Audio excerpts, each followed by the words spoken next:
All right, happy Thanksgiving to everybody. Welcome to the Krueg Show, brought to you by Pig and a Pickle. The best barbecue in Northern California. Check them out in Emeryville and Corte Madera.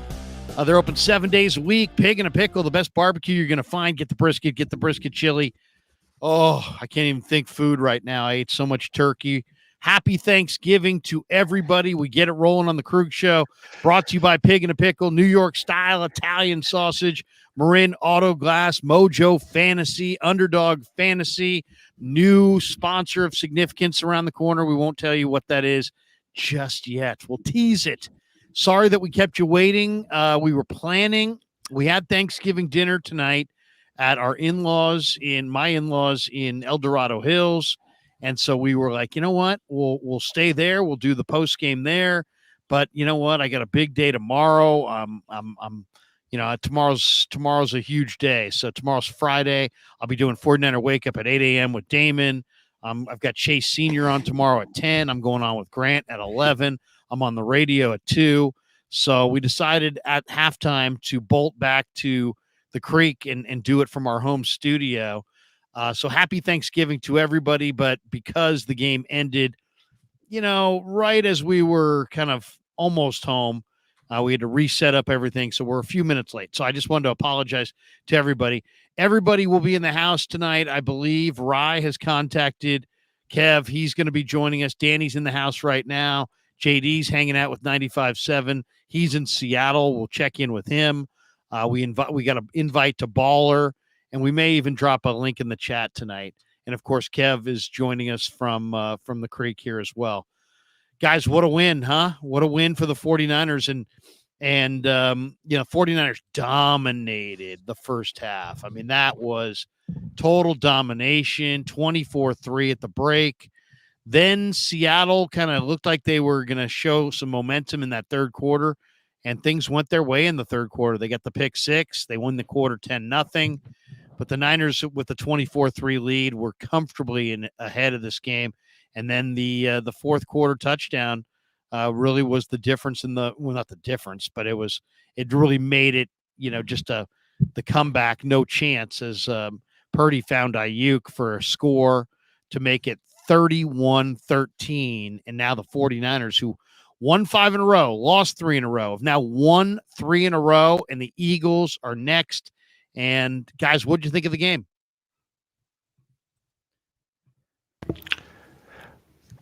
Go ahead, Kev. Who wants to go first? I mean, it was the domination.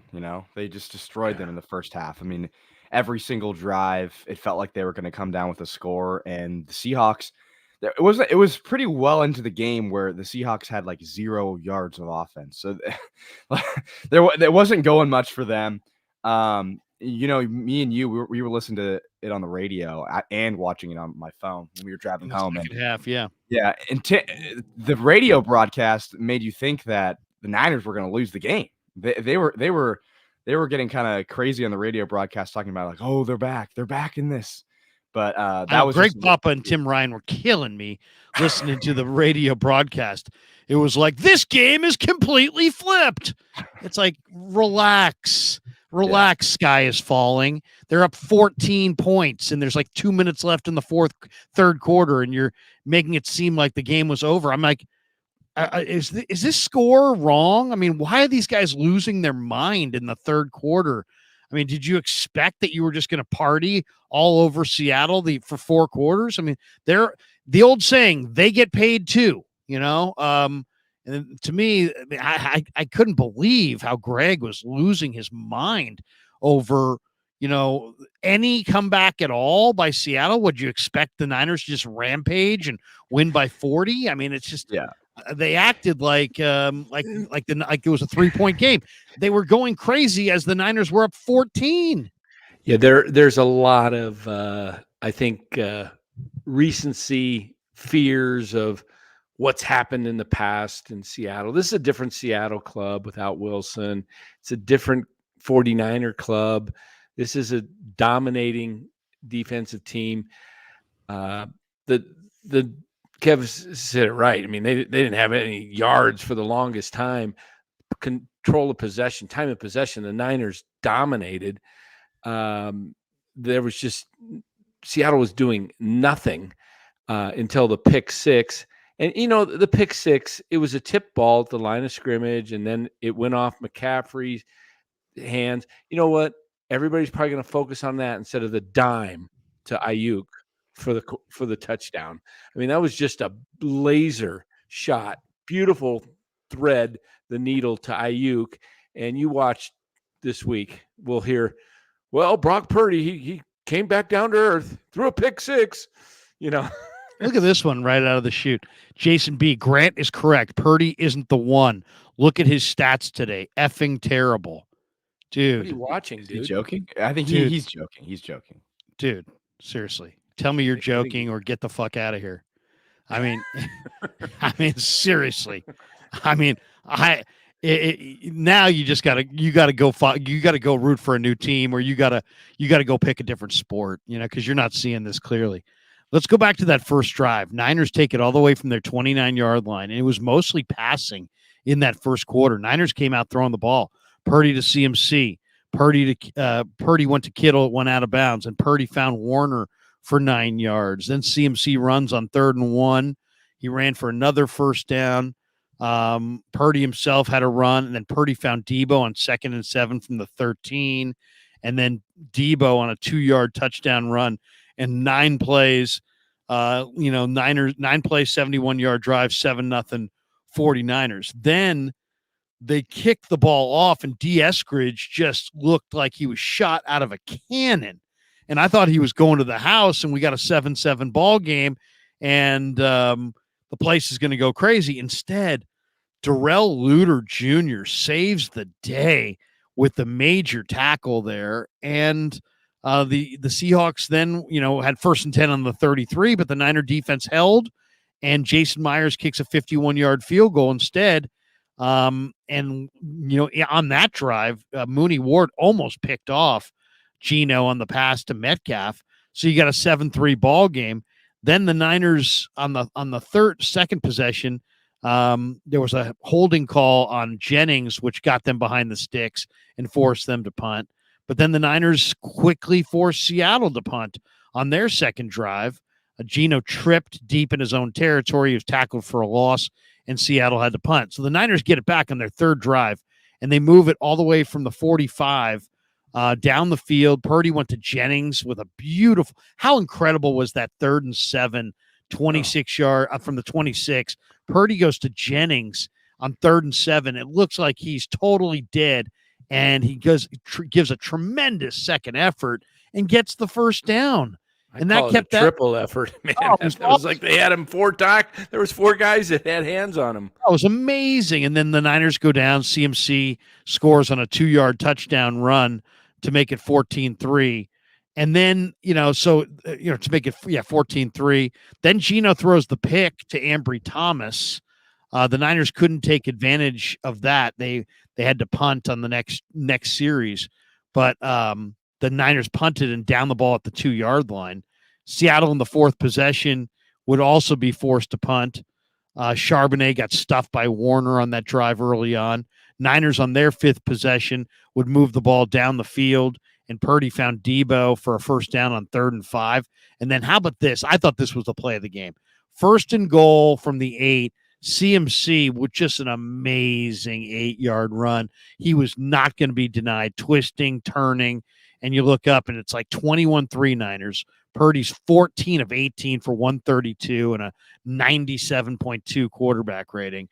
Guys, what did you think of that CMC touchdown, the 8-yard run to put the Niners up 21-3? Dude, I mean, he's just special. We were talking about this in the car.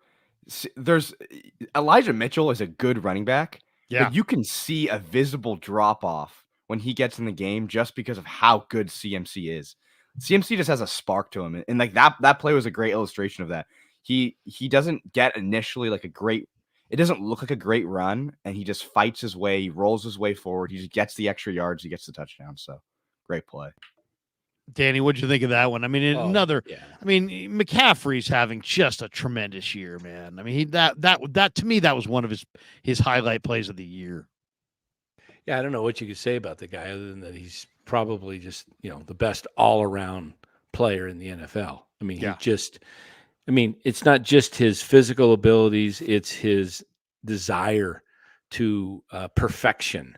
I mean, the guy gets so ticked off when he does anything that doesn't work out the way he wants it to, and it just motivates him. You can tell that it motivates him to get out there. Like when he comes out of the game, I saw him tonight. He said, okay, like he held up one, and I don't know if that meant one play or one series, but after they brought Mitchell and they handed it to Mitchell like 2, maybe 3 straight times, and you could see they panned him over on the sideline. It's just like, hey, I want back in.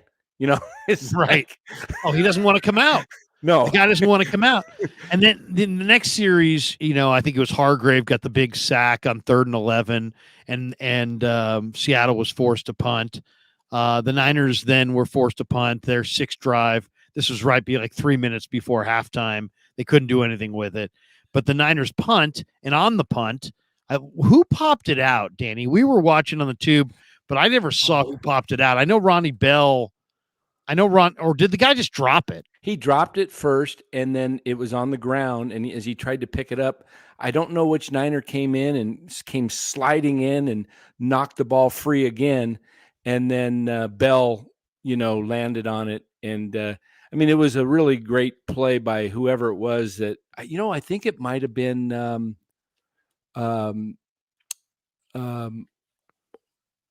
their best special teams play. Yeah, Odom. I think it might have been Odom. Is this where Odom did Odom tear the bicep on that play? Did he tear his bicep tonight? Is that what they're saying, Kev? Yeah, he tore his bicep, or likely did. Oh, that's a bummer. Gosh. That's a bummer. But anyway, the Niners is that a season-ending type thing, or is that a 4 weeks? Oh, yeah, it's true. Yeah, it depends if it's a full tear or not, right? Yeah, if it's a partial tear, and it depends where. If it's, they can be awful. It could be, remember when Ken Norton had one in 94 or 95, and it came off the bone. I mean, it was just really disgusting looking. It can be a season ender. That's too bad because if the Niners lose Odom, he's one of their premier special teamers. Let me show you this. You were talking about this earlier. This is the 3rd and Juwan play, or this is the 3rd and long play that Juwan got. Is there 4 the guys or 3 on. there? There's 3 guys right there, and then there's a 4th one that comes in and gets a hand on him. He's 4 yards away from the first down mark, and there's 3 guys on him. Yeah, are we gonna see it? No, it's just no. Oh, that's just a still picture. Oh, but okay. I'm just saying, look at that. And then he fought, and I mean, if you saw that picture right there and said, "Oh yeah, by the way, that guy, that Niner got the first down," you're like, "No way." I'd love, no freaking way. And sure enough, he did. Juwan's got tremendous heart. So then the Niners get they get the Jake Moody through 32-yard field goal. They're up 24-3. The place is booing. And how about the play at the end of the first half? Jason Myers misses the 53-yard field goal, pushes it right, and the Seattle offensive lineman flipped Javon Kinlaw. I mean, first of all, that's a strong dude. Anybody who can flip Javon Kinlaw is one of the strongest people in the league. I mean, now granted, Javon got up in the air. Yeah, he was in the air. And he goes off. He was in the air, so he two guys flipped him too. It was like a 2-man effort. That was unbelievable. I'm like, are you kidding me? You're gonna flip Javon Kinlaw over? I mean, I don't know that we'll ever. Now, if that was a quarterback, would you think the guy would have been tossed out of the game if it was a QB? Probably. Yes. I mean, come on. How about at halftime? Niners had 16 first downs. Seattle had 3. I mean, Seattle was 0 for 4 on 3rd down conversions. Niners were 4 for 8. The total yards in the first half were 225 for the 49ers to 56 for the Seahawks. I mean, that was total domination. Total domination in the first half. Seattle had 18 yards of rushing. The Niners had 92. I mean, it's just an incredible. And of course, the Niners were +2 in turnovers. So I really thought Seattle was dead. But I'll give Pete credit. Whatever he said at halftime, they came out in the 3rd quarter and they fought like crazy and they made it a ball game and they didn't embarrass themselves on their home field. But the 49ers get the late touchdown and get the win. So overall, I would say great win for the Niners. Great win in that it was the kind of dominant performance that I think they had to have if they're going to have momentum going into Philadelphia. I mean, if you barely can beat Seattle, then what are the odds that you're going to go into Philly and win? But the fact that you could just start toying with Seattle in the first half, and even when they get back into it a little bit in the third quarter, you just pull away again and wind up winning, 31-13. I don't know. Maybe it's wishful thinking, but I think the Niners are carrying tremendous momentum into Philly. It's good momentum, and I imagine they'll probably get the rest of the weekend off. Probably what do you think? Kyle will have them come back in Monday, you think? Or is that what they'll do? They'll start practice Monday and have 4 days of practice? When will they okay, yeah. So they'll be off tomorrow. They'll probably give them off. I think my guess is they'll probably give them the weekend off. I would give them the whole weekend. Yeah, these guys just give them the weekend, get them rested, get the. But I don't know. That's interesting. I'm not really sure how they're going to schedule it this week. As far as do they do it like a regular week, and then the players are back on Tuesday, and they give them 3 days off? Yeah, I'm not give sure. them the 3 days. That seems like a lot. Yeah, it's almost like a mini bye. Yeah, it's a great situation for them. If they're going to face Philly, this is when you want to face them after winning, dominant fashion the last few weeks, and then getting the 10 days. You're on West Coast time right now. You're acclimated. You go back home tonight. You sleep in your bed. You get watch football all weekend. Probably spend time with the family. Come back refreshed Monday or Tuesday, and ready to go. Get ready for the Eagles. It's a shame though that the quarterback of the Niners just had an off day and only threw for 70% of his completions. Yeah, he sucked. Yeah, Purdy was garbage today. John Williams says, great win, clearly hard fought as always in Seattle. Same special players on this team, led by a fantastic quarterback. One game at a time, on to Philly. I'll be at the next Seahawks game. Let's go. That's right. They played the Seahawks 2 weeks from now. Quick turnaround. Let me hit a couple more of these supers. We got Daza says, I never thought the 49ers would lose, but they do let their foot off the gas at times. They did the same thing last week against the Bucs. Yeah, I mean, either they're letting their foot off the gas or they're really all about just getting the W. I mean, I felt like in Seattle, the Seattle game or the Tampa game, that it was kind of remind me of the Pittsburgh game where they got the game, it was in hand, and then all of a sudden it was like, let's play bend but don't break defense. Let's keep everything in front of us. If they want to complete passes, let them complete passes, but we don't want to get burned for the deep ball. That's what I saw in that Tampa game. Tonight was just, a couple of Purdy had a couple bad throws back to back, and one of them got tipped and returned for a touchdown. The Niners may have lost their edge a little bit at halftime. Or do you credit Seattle? I don't know. Like you said, they're getting paid too on their side of the ball. And, Pete's one of the all-time great coaches motivating his guys. And, he motivated their guys at halftime to come out and take it one series at a time, one play at a time, and let's get back in it.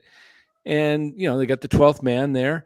I think that's what really was getting Tim and Papa freaked out is, the 12th man, the momentum starting to swing. The Niners, are they going to choke this away? Bro, if you're scared, get a freaking dog. You know what I'm saying? I mean, it's like Jesus. I mean, those guys were losing their mind. I was listening, and I'm listening on the radio. Kev's sitting in the front seat. We're driving back from El Dorado Hills, and I'm like, "What, Kev? What's the score?" I probably asked you this. I asked Kev the score like 3 different times. Papa was wetting his pants. He was like, you would have thought the game was a 1-score game, and they were on the verge of losing. They never was in doubt. It never got to be less than a 2-score game. They never got it to a 1-score game. We welcome in the great Rye Smith as well. Happy Thanksgiving, Rye. How you doing, man? Happy Thanksgiving, fellas. It's good, man. Did you just pop a gummy? No. Zin. Oh, okay, Zin. wasn't sure there. Gotta get my nicotine There fix. you go. Look at you. Yeah, Yeah. the digestive. Did you have a good Thanksgiving, man? Dude, I did. Hope you guys had a great one. I mean, pretty good day of football, even though it was blowouts. Like I had action on every game and I was enjoying every single one. There's fantasy implications. I lost money on Detroit today. I mean, what the heck? Yeah, Detroit, I bet them in the. I took Detroit when they got down 2 scores. I took them on the money line. I thought they're going to come back, and They're not a real contender. They're just. I don't think they are. Their I don't think defense they isn't are good either. enough. They lost Chauncey Gardner-Johnson. They lost Emmanuel Mosley. They're not. I mean, Detroit's next year. Detroit's about next year if they have another good draft. They're coming. It's undeniable they're coming. Laporta's big time. Jameson Williams, Jahmyr Gibbs. Some of the talent they're starting to assemble in the draft and in free agency. They're coming. But they're not in the Niners league. They're not in the Philly league. They're a couple of. Well, so enlighten me. I was completely confused as I was signing on here. So obviously I wasn't listening to the radio. I was watching the national TV broadcast with the volume off. So there was like some Seattle PTSD thing going on our local radio. Greg and Tim were like, "This game is flipped." It's like, dude, they were just shocked because the game switched up in that second half. Because you remember when they just kind of started scoring a little bit. I don't know. I don't want to exaggerate it too much, but yeah, they were afraid. They were a little afraid of the Seahawks and that. I mean, yeah, it's based on the past. It's all based on what Russell Wilson used to do in Seattle, and it's totally different. I mean, they only scored 10 points in the second half. They got their offense did nothing. After the Jackson Smith-Njigba catch, he was like, "They're back in this game." And it's like, right. Yeah. Greg literally said, "They're back in this game." And I'm like, Kev, what's the score? What is the score of this game?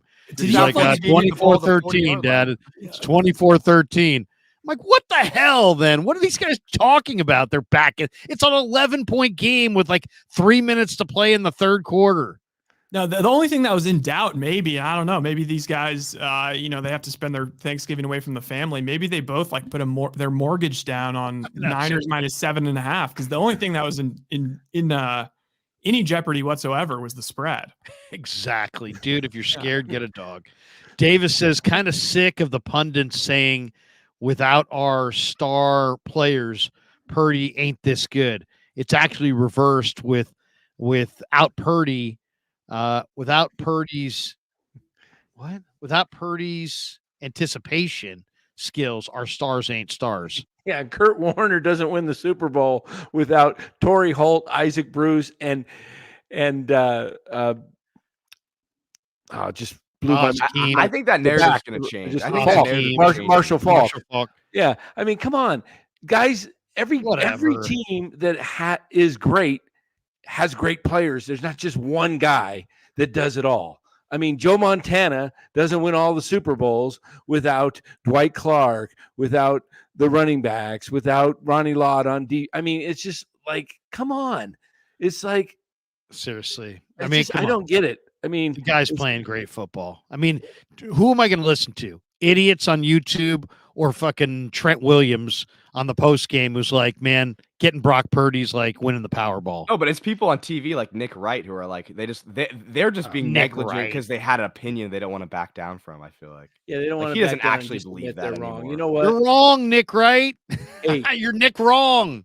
There's only 2 or 3 quarterbacks in the entire league. What did Shannon Sharp say?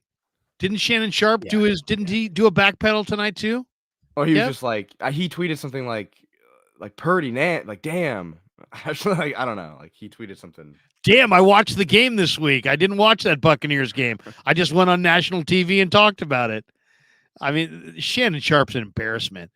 Caesar says, Larry, BA wants to know how you like them apples.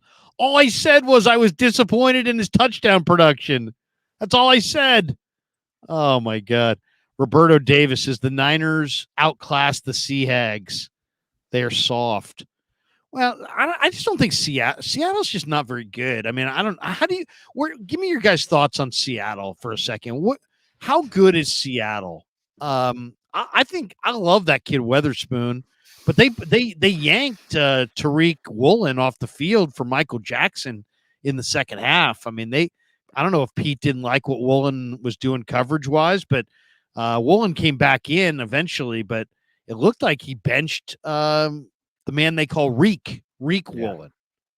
Seattle's a 9-8 team. I think they're roughly a 500 team. Yeah, they really are. Yeah. Yeah. Well, they have a gauntlet coming up. I mean, the Rams. I watched the game. I'm in LA, and I had a couple of like diehard Rams fans that are like, "Wow, this sucks ass for us," but like we're rooting with you for the Niners because I'm pretty sure the Seahawks after this game are playing at Buffalo, and then at 49ers. Niners, and then home Eagles. So like they could just lose all 4 of those easily. Well, now it's just 3. And if they lose all of those, then the Rams all of a sudden are coming out of nowhere. But yeah, I've been trying to figure the Seahawks team out all year. I mean, if you look, you could make a very good argument that they are actually a really good team just by saying, well, who have they lost to? They lost to the Rams in the first game of the season when the Rams were the most healthy that they were going to be. They got swept by the Rams, right? They got swept by the Rams, but also it's that weird thing where like McVay just owns Pete Carroll. And then they lost to the Bengals at the Bengals by 4 with Joe Burrow. That's not a bad loss. Then they lost at Ravens. That happened, even though they got blown out. That seems to happen to every NFC team that plays them. And then last week they lost to the Rams. And it was like, if you watch that game, like it was like an atrocious loss. Like they outplayed the Rams in every which way. It's just that Drew Lock came in and literally could not move the ball. And so they just kept giving chances back to the Rams. So I think they're kind of a decent team, but I think tonight was just more about the Niners are a wagon. Yeah, I mean they're back to wagon status. They're above mid, but is anyone surprised that they got blown out tonight? Like I don't think any 49ers fan is that surprised that the Niners blew them out. And like that's all you need to know about their team. Their line's not great. When they lost Abraham Lucas, I mean Lucas a good tackle. They lost him early. So their offensive line, I looked at a stat going into this game. The Niners in the last 3 games against Seattle had 61 pressures. The Niner D line that's been the common theme in these 3 games. Also, it was Russell who was like 16-4, 18-2, or whatever the hell record he had against the Niners. Geno's now 0-4. The Niners couldn't beat Russell. It wasn't like they couldn't beat Seattle. And I just think the Niners D line is just so much better. I'll tell you the other thing that really, is an eye opener since Chase Young has shown up. How badass has Eric Armstead and Javon Hargrave become? Those guys are eating since Bosa got rolling and Chase showed up. Ever since Chase showed up, we're talking about 3 games. Yeah, 15 sacks, I think. 15 sacks the team's had in those 3 games since he's arrived. They're averaging 5 sacks a game. Brother motherfucking Bob says this game was all defense. Oh, come on. Bro. But you can credit BP all you LOL.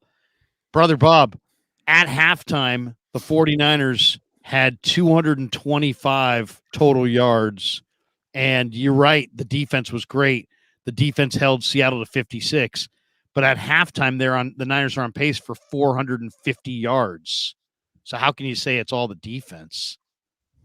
I can think of major offensive stars in this game, from Ayuk to Debo to CMC to, I mean, Jawan Jennings made a huge play. Purdy made some really good plays in this game. I mean my God. BA throw. BA throw at the end was a flat out dime. But I mean, even at halftime, you could argue the game was done at half.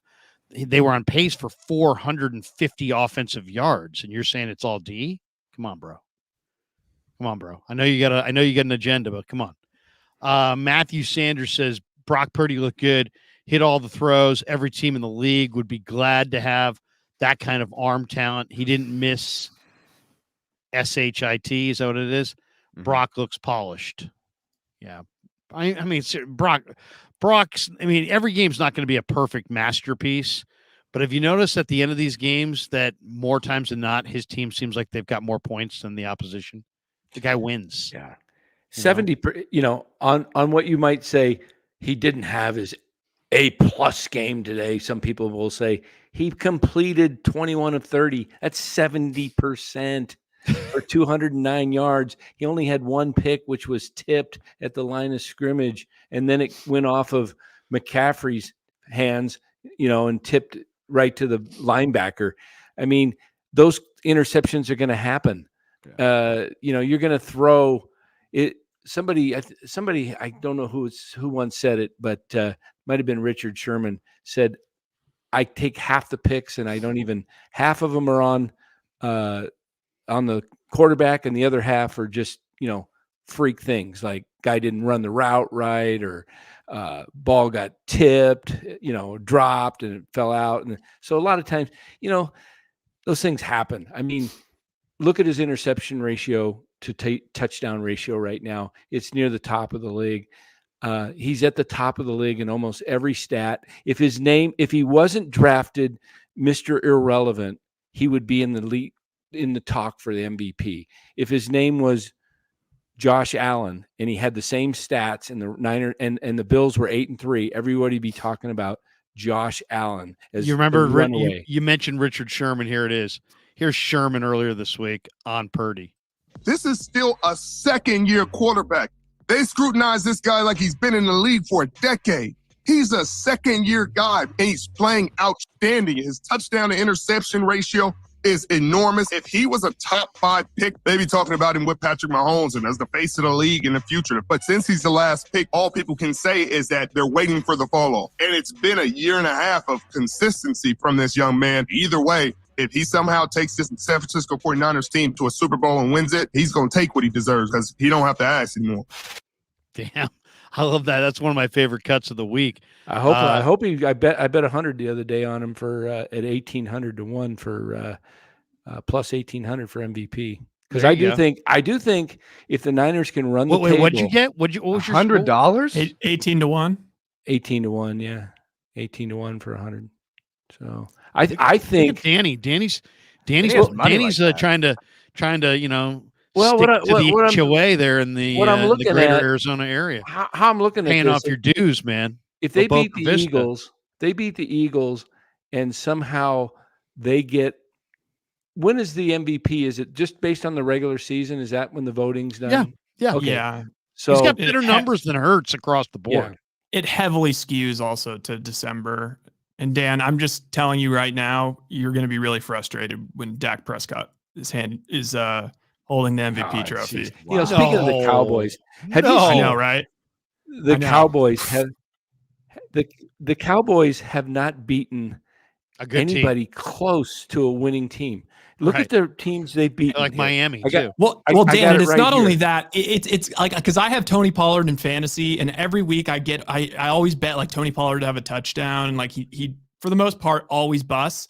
They play these shitty teams and they win by 30, and it's literally just Dak is just back there just padding his stats. Like he's just humming him up to CeeDee Lamb up 20, and like CeeDee's getting 150 yards every week. So Dak like right now statistically is building a little bit of a campaign, and if they go into Philly, I think that's a Sunday night game. They also have like a big one versus the Bills. I can already smell it coming. They'll play at home against Philly because they lost in Philly. But listen to their Dak's scores. running this year. Thing he's starting to run this year, and that has opened things up for Dallas. How about Skip Bayless saying, "Oh, I can't wait for my Cowboys to get the Niners."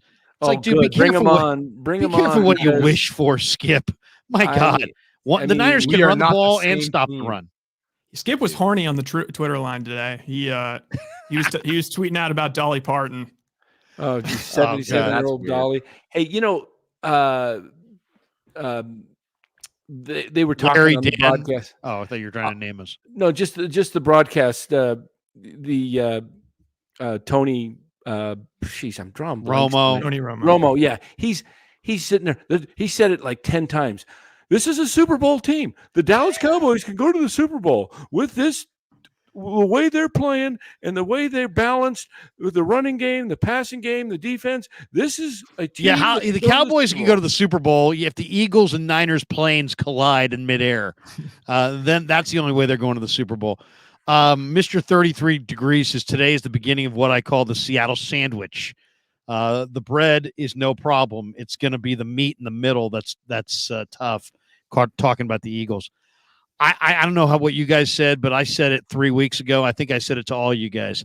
I didn't fear, people were like, oh, they got a tough stretch. Seattle, Philly, and Seattle again. I don't fear Seattle. I think the Niners have conquered their Seattle woes. They're going to beat Seattle. I said they were going to beat Seattle in Seattle. They did. They're going to beat Seattle at Levi's. Seattle has now become Levi's North. And the Niners own that place now, and they're going to go up there and they're going to rhythmically win. Now, Philly is a different deal because Philly's really good on the line of scrimmage. But man, how bad do Niner fans want? I mean, I hope Niner fans feel the same way about Nick Sirianni as I do. Oh. Did you see Sirianni's walking off the field trying to taunt the Chief fans? Yeah. It's like, dude, that guy, talk about a guy that needs to be slapped around. It's that guy. Do you see he was like the first guy they cut to him on the sideline after Mahomes threw that dime. He's nauseating. To Valdez-Scantling, just, he's wide open, hits him in the hands, he drops it. They pan over to Sirianni, and he's doing like the cornerback thing, like as if his corner made a play on it. What's his claim to fame? Like, what? He just inherited a good team, did he not? Like, and a good organization. Yeah. Like, I don't. He's annoying as hell. I mean, is there anybody that thinks that guy's got to be the most smug man in America? I respect how Philly he is, though. I will say, I respect it. He's so Philly. Did you hear what he listens to before the games? Oh, here he is. Wait, hold on a second. I gotta share the screen on this one. This clown. This guy is such a clown. Nothing is more clownish than this guy. And a couple of Eagle fans hit me this week and are like, dude, if he was your coach, you'd love him. No, if he was my coach, I'd be embarrassed about him. Here he is right here. Sirianni. This guy's a total freaking clown. Here he is walking off the field at Arrowhead.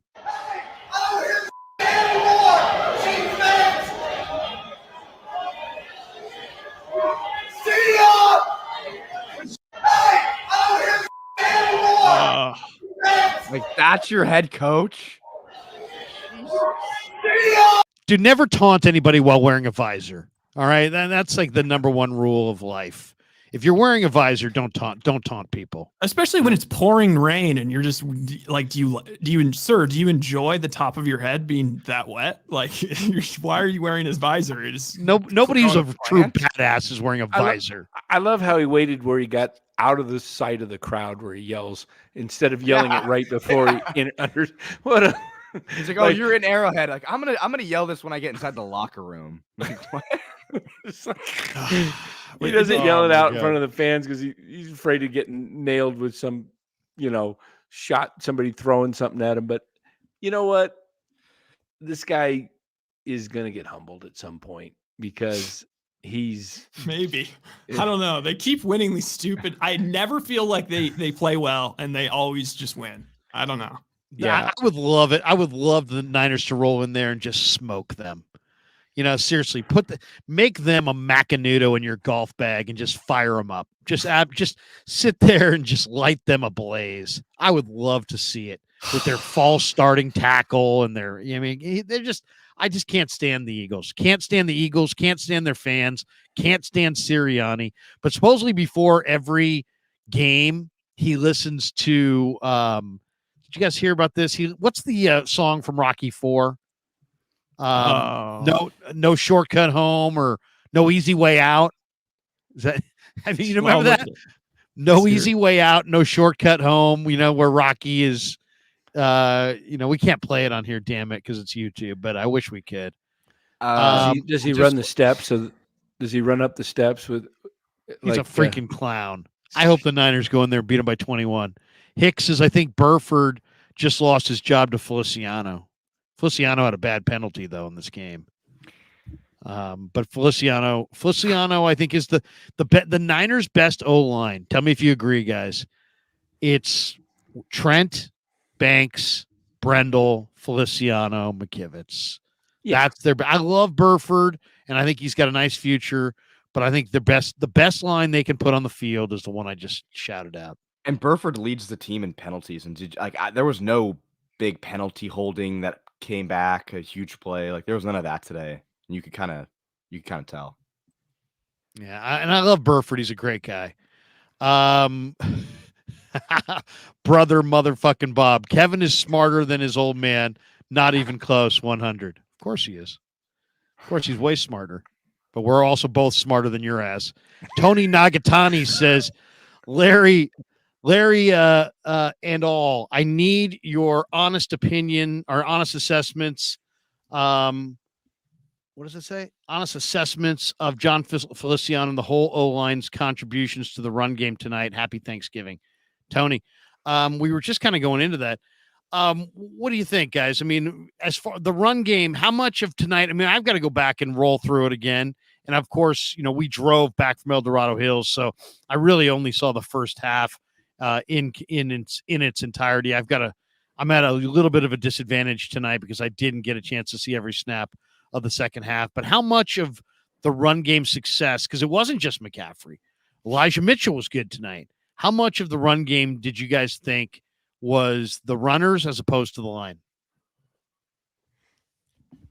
Well, I thought they had a couple of plays where they showed replays that on some of the bigger runs, the holes were huge because the O-line was just pushing guys around and sealing off a wall for McCaffrey and Mitchell to go through. There was a few, like every game where you run up between the tackles and you don't get anything.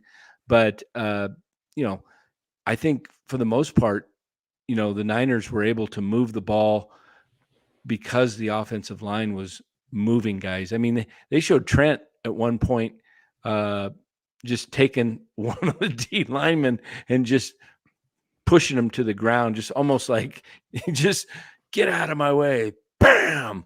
And he just went flying backwards.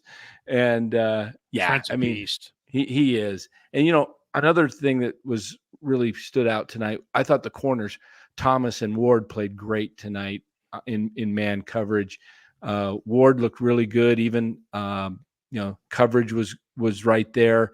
Even the ball that Metcalf caught on the sideline that was out of bounds, it was almost like, the way he positioned his body made Metcalf, forced him to the sideline.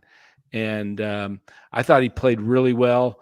I got a little nervous when I saw him go down because I saw the trainer come out and it looked like they looked at his heel, and then someone was rubbing his calf, and I'm going, oh no, don't be an Achilles. It was just a muscle pull. It was a cramp, just a cramp. Yeah. So, Brother Bob now ripping Danny. He says, Dan, you're old like me. You ramble about nothing. LOL. Thanks for paying though. Danny's an OG. What are you talking about? Danny's an OG. Tommy Huxley says Seattle is a joke. Shouldn't have even shown up. In the first half, they didn't. Gizmo Maltese, glad to see Debo get more touches. Debo he sees Seattle and he just comes alive. He just comes alive in that environment. We got this one from Seymour Ducats. Larry, best Niners offense you have seen and when? Best Niner offense I've ever. When? Yeah. Oh, since when? What do you mean? What's it? Decipher that. What's the last? Since what Niner offense? Yeah. Well, I mean, the '94 offense had Ricky Waters, bar none, Steve Young, Brent Jones, Jerry Rice, terrific offensive line, John Taylor. They put up ridiculous numbers all throughout, the final month of the season and into the playoffs and in the Super Bowl. How do I not go with that one? I mean, I don't know. I mean, I've loved several Niner teams since. I felt like Kaepernick, had a very explosive offense. Man, I love the way they came back in the second half against the Ravens in the Super Bowl. But if I had to say the best offense the Niners have had, I would say ever, I would probably go with Joe Montana, Roger Craig, Tom Rathman, Jerry, Taylor, and Jones. 89. If that was a trivia 89 question, 1, 94 2. If that was a trivia question, you got it right because I just looked it up. The 1994 offense was the highest scoring 49ers offense. Yeah, but 89 had points per game. Who's better? I mean, basically, who was better? a younger Jerry Brent and John Taylor with Montana, and then Rathman and Krueg, or an older Jerry Brent and John Taylor and, Ricky Waters and bar none with Steve Young. I think I'll go with Montana and the younger Jerry and the younger JT. I remember that year so well. It's pretty close, though. I remember thinking to myself, man, is Steve Young better than Joe Montana? Because that year was special. And Steve Young had won multiple MVPs, right? League MVPs. Yeah. I was starting to think to myself, man, Steve Young, 92, 93, couldn't get it done, but 94, and then that Super Bowl, 6 TDs against the Chargers. Couldn't get it done against Dallas, but didn't he win the MVP one of those years? Yeah, he did. Yeah. Yeah. So, yeah, no, he had a great, Steve Young was special. He was a spectacular player, but Joe's, to me, was the all-time greatest Niner and probably, second to Brady as all-time quarterbacks. But Young was unbelievable. Yeah, no doubt. we got this one from Bhan888. He says, love watching Jennings make the Seahawks look like the Keystone Cops. Keep up the great work, Krueg and company. Jennings, the Jennings play has got to be one of the highlights of the year. That was just fantastic. Seymour Duckett's love the content, fellas. Happy Thanksgiving all. And we haven't said that enough, by the way. Happy Thanksgiving to everybody.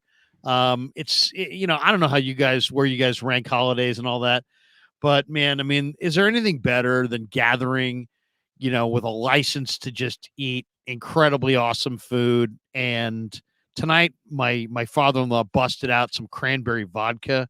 Kevin and I took shots.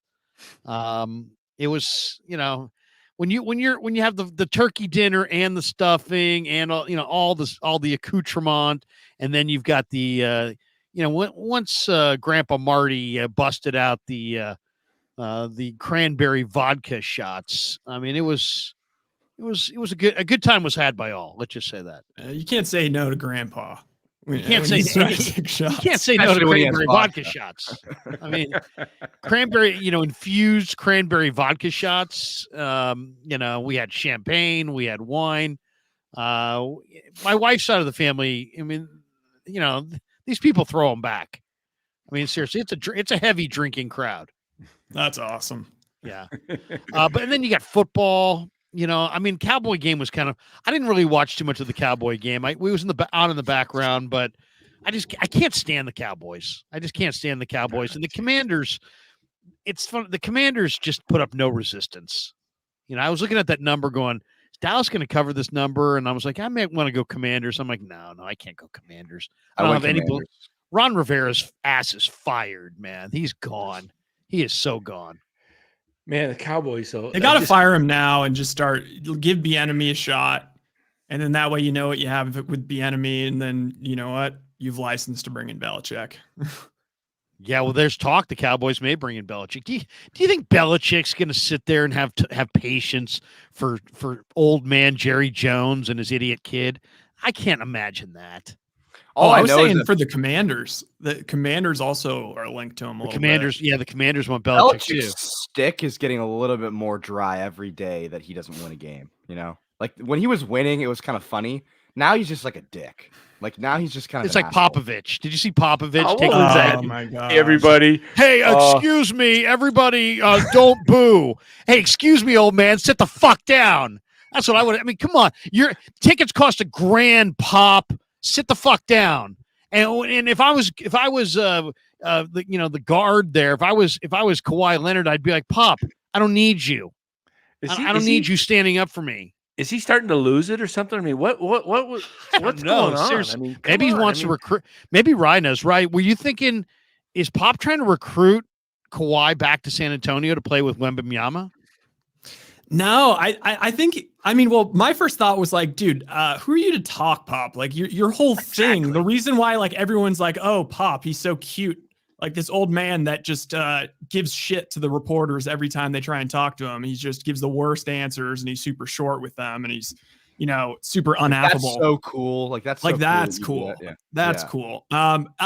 He says what he wants to say. Why can't the fans say what they want to say? Exactly. I was if it was racial, then I'm with him. But if it was just booing, then shut it the wasn't fuck even. up It and wasn't sit even down. that loud a booing. It was just a spattering of the crowd. Hey, we're better than that. No, you're not better than that. You're tired. You're old. Get off my lawn. Sit down. That's how I felt about that. I will say, like, It's ballsy was as hell, to- though. very ballsy. If I was to defend Pop somewhat, I would say, like, to the Spurs fans, like, okay, look, it sucks that Kawhi left you, but like, you guys weren't winning a championship with Kawhi and what you had going on. But what you got from Kawhi leaving is Wembanyama. You already won the like this went as good as it possibly could have for you, like him leaving. yeah. So like, And I wouldn't guess really what? be. Pop, he's all about First Amendment. He's all about, he says all kinds of things. You think he wants to be, shut down and what he says? No, he's got a right to say what he wants. I mean, come on, if you're really a smart person, then do you want people to have the right to express themselves freely? Do you want to have the right to express yourself freely? I think you do. So maybe you ought to be, I don't know, kind of an advocate for that across the board. Otherwise, you're a hypocrite. It was just so silly. It reminded me of some like movie, and it's like Johnny's Game, and people, hey, stop booing, picking up the mic in front of the, on the set, and it's like, hey, how did that go over? Do you remember? You know who did it in football? Do you guys remember who did it in football?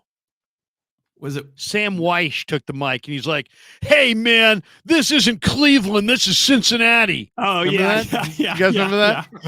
Yeah, I know. The late exactly what Sam you're talking Weish. about. Jeff Oh, Taylor God. says Ward was built specifically to stop DK.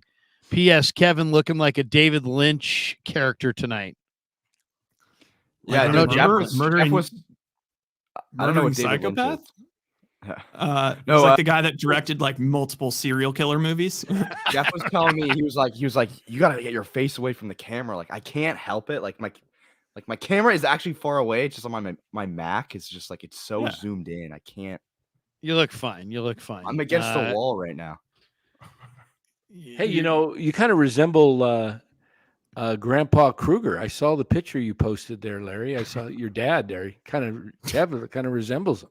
He's got the same hair. He's got the same hair. he Yeah, looks I was like wondering where the hair, the wondering late where the great hair George came Krueger.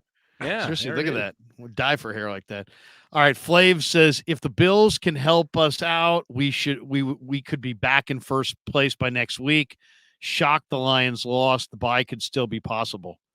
I mean, that's the thing, guys. In baseball, you don't want those buys, right? And we saw the teams that had the bye because baseball's a daily sport. But in football, the bye means so freaking much.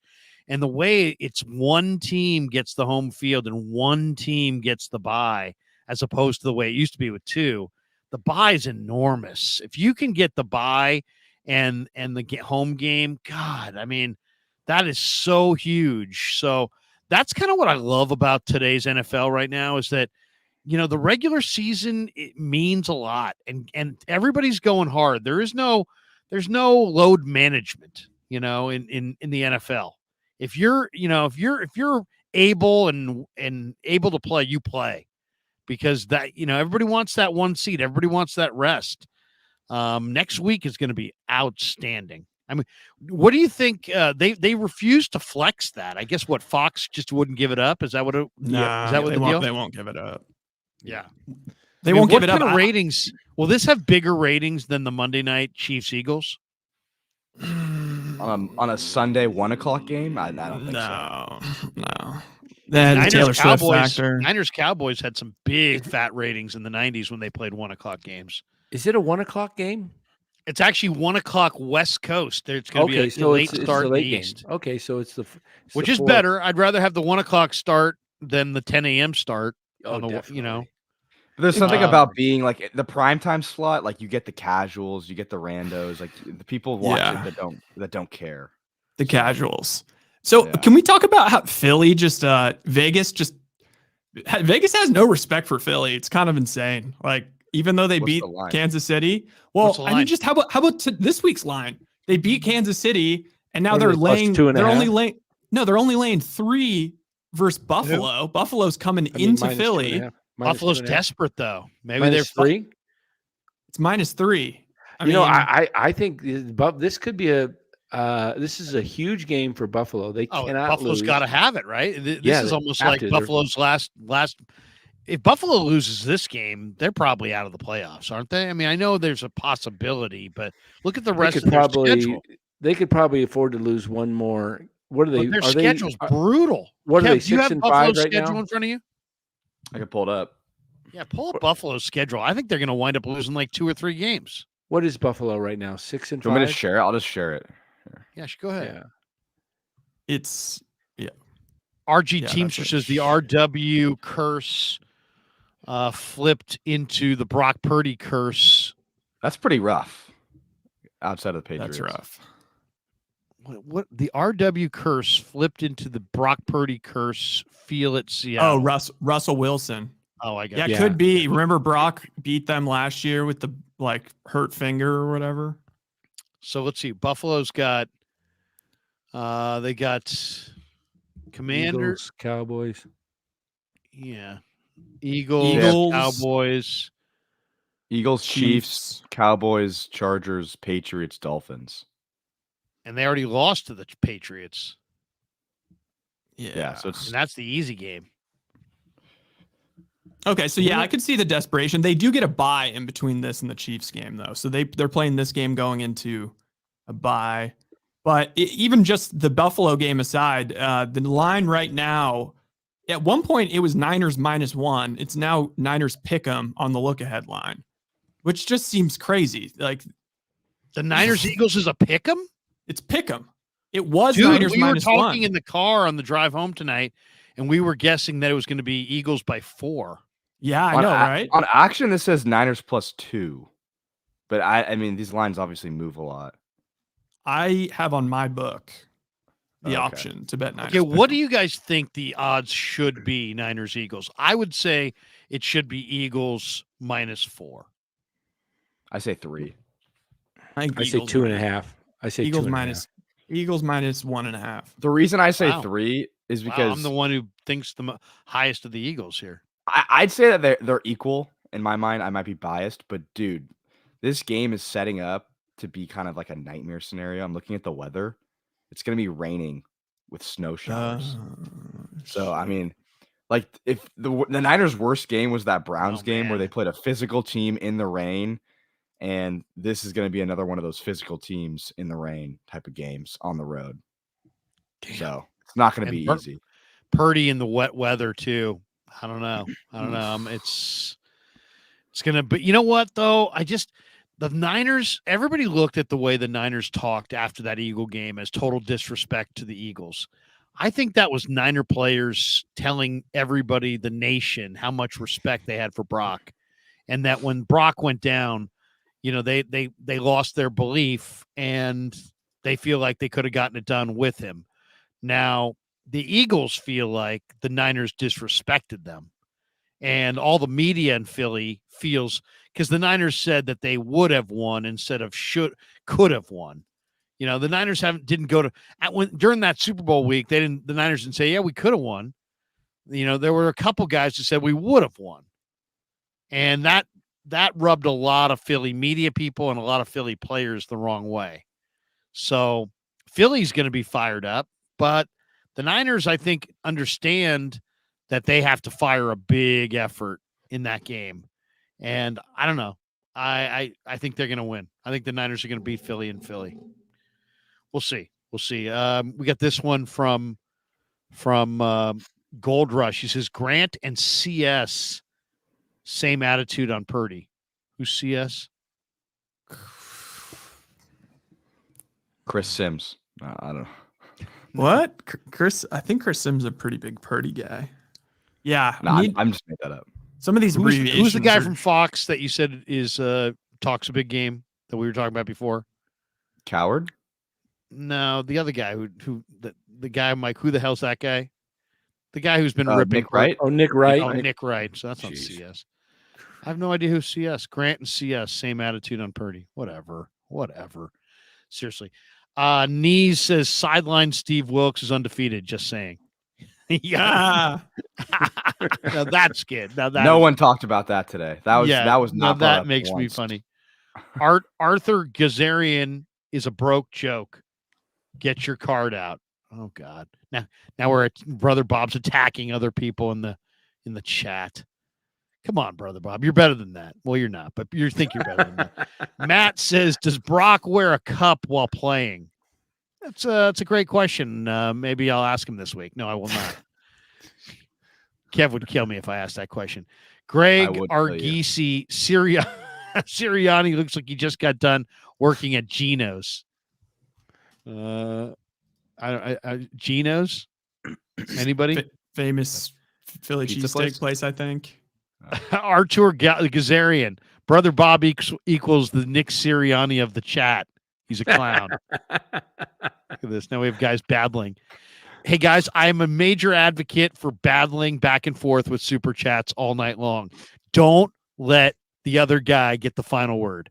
You must have the final word. Yeah, and up the ante. Exactly. Nothing speaks louder like cash. Matt Ladrek says $1.99. Matt, thank you. Happy Thanksgiving. MF's in the house. Look at MF. He says, love seeing Pete Carroll's team is as a mess. That's MF's favorite line. MF is getting ready for the Giants to trade for Trent Grisham. Yeah, what a mess. Brother Bob in the house again. He says, don't worry, Purdy's pimp. I'm not Caribbean. Oh, wait, LOL. Come on. Brother Bob, tell me you need to be better. Tell me you could be better than that. Seriously. Anytime you got to go back to 2005 to something you know nothing about, now you're grasping. Daza says, why did BA get so few touches? He's the 49ers' best receiver. That's a great question right there. Brandon Ayuk clearly statistically has been the Niners' best receiver. Do they underfeed him? Should they treat him more the way – should Brandon Ayuk be treated as a receiver the way that CMC is treated as a running back? Or he kind of just seems like he's in the group as opposed to like the primary. They have so many. He's like Tyreek or Amon St. Brown or CeeDee Lamb. Is he's not? Purdy said he has total belief in him and he loves throwing to him, and he just Ayuk and Purdy were exchanging pleasantries basically through the media all week. I mean, Purdy's got incredible respect for Ayuk. Ayuk's got this incredible affinity for Purdy. I don't know if you saw Ayuk on with Eric Armstead, but he was hailing Purdy as great and how, in the past when he would run like the go routes that he really felt like he was running off the coverage and that Jimmy couldn't throw it to him and wouldn't throw it to him. Now he says, when I'm running the clear out go pattern, I know I got to run it with conviction because Brock's going to put it on me, so I thought that was kind of interesting. Someone in the press conference after asked him, was like, what kind of ball or what kind of route was that? Or, what kind of throw was that from Purdy on that touchdown? He said, it was a dot. That's all he said. That's tight. Yeah. People in the chat are saying like Witherspoon's really good. So maybe they didn't want to target Witherspoon. I don't know. It does seem like back to, I know, Larry, you got whatever that became some sort of argument with the people trying to like, all I said, seriously, I said about Ayuk was, hey man, we're halfway through the season and he's got 2 touchdowns. And I saw him in camp, and last year he had 8, and I thought by now he'd have like 10 to 12. That's it. That was that was my point in its entirety. And then it became like, well, which pass plays do you think he should have got? And it's like, I wasn't saying he was terrible. I was just saying that I thought, based on what I saw this summer, that he was going to have a Jerry Rice-like year. And 2 touchdowns halfway through the year shocked me. And now where are we at now? 4 or 5? I think he's got 5. 4 or 5. I mean, it's good to see. It's back to, it's getting towards.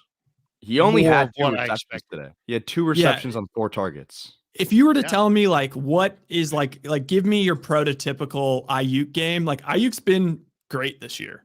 He has he's close to 1,000 yards, something like that. He's played. This has like been his best season for pretty much.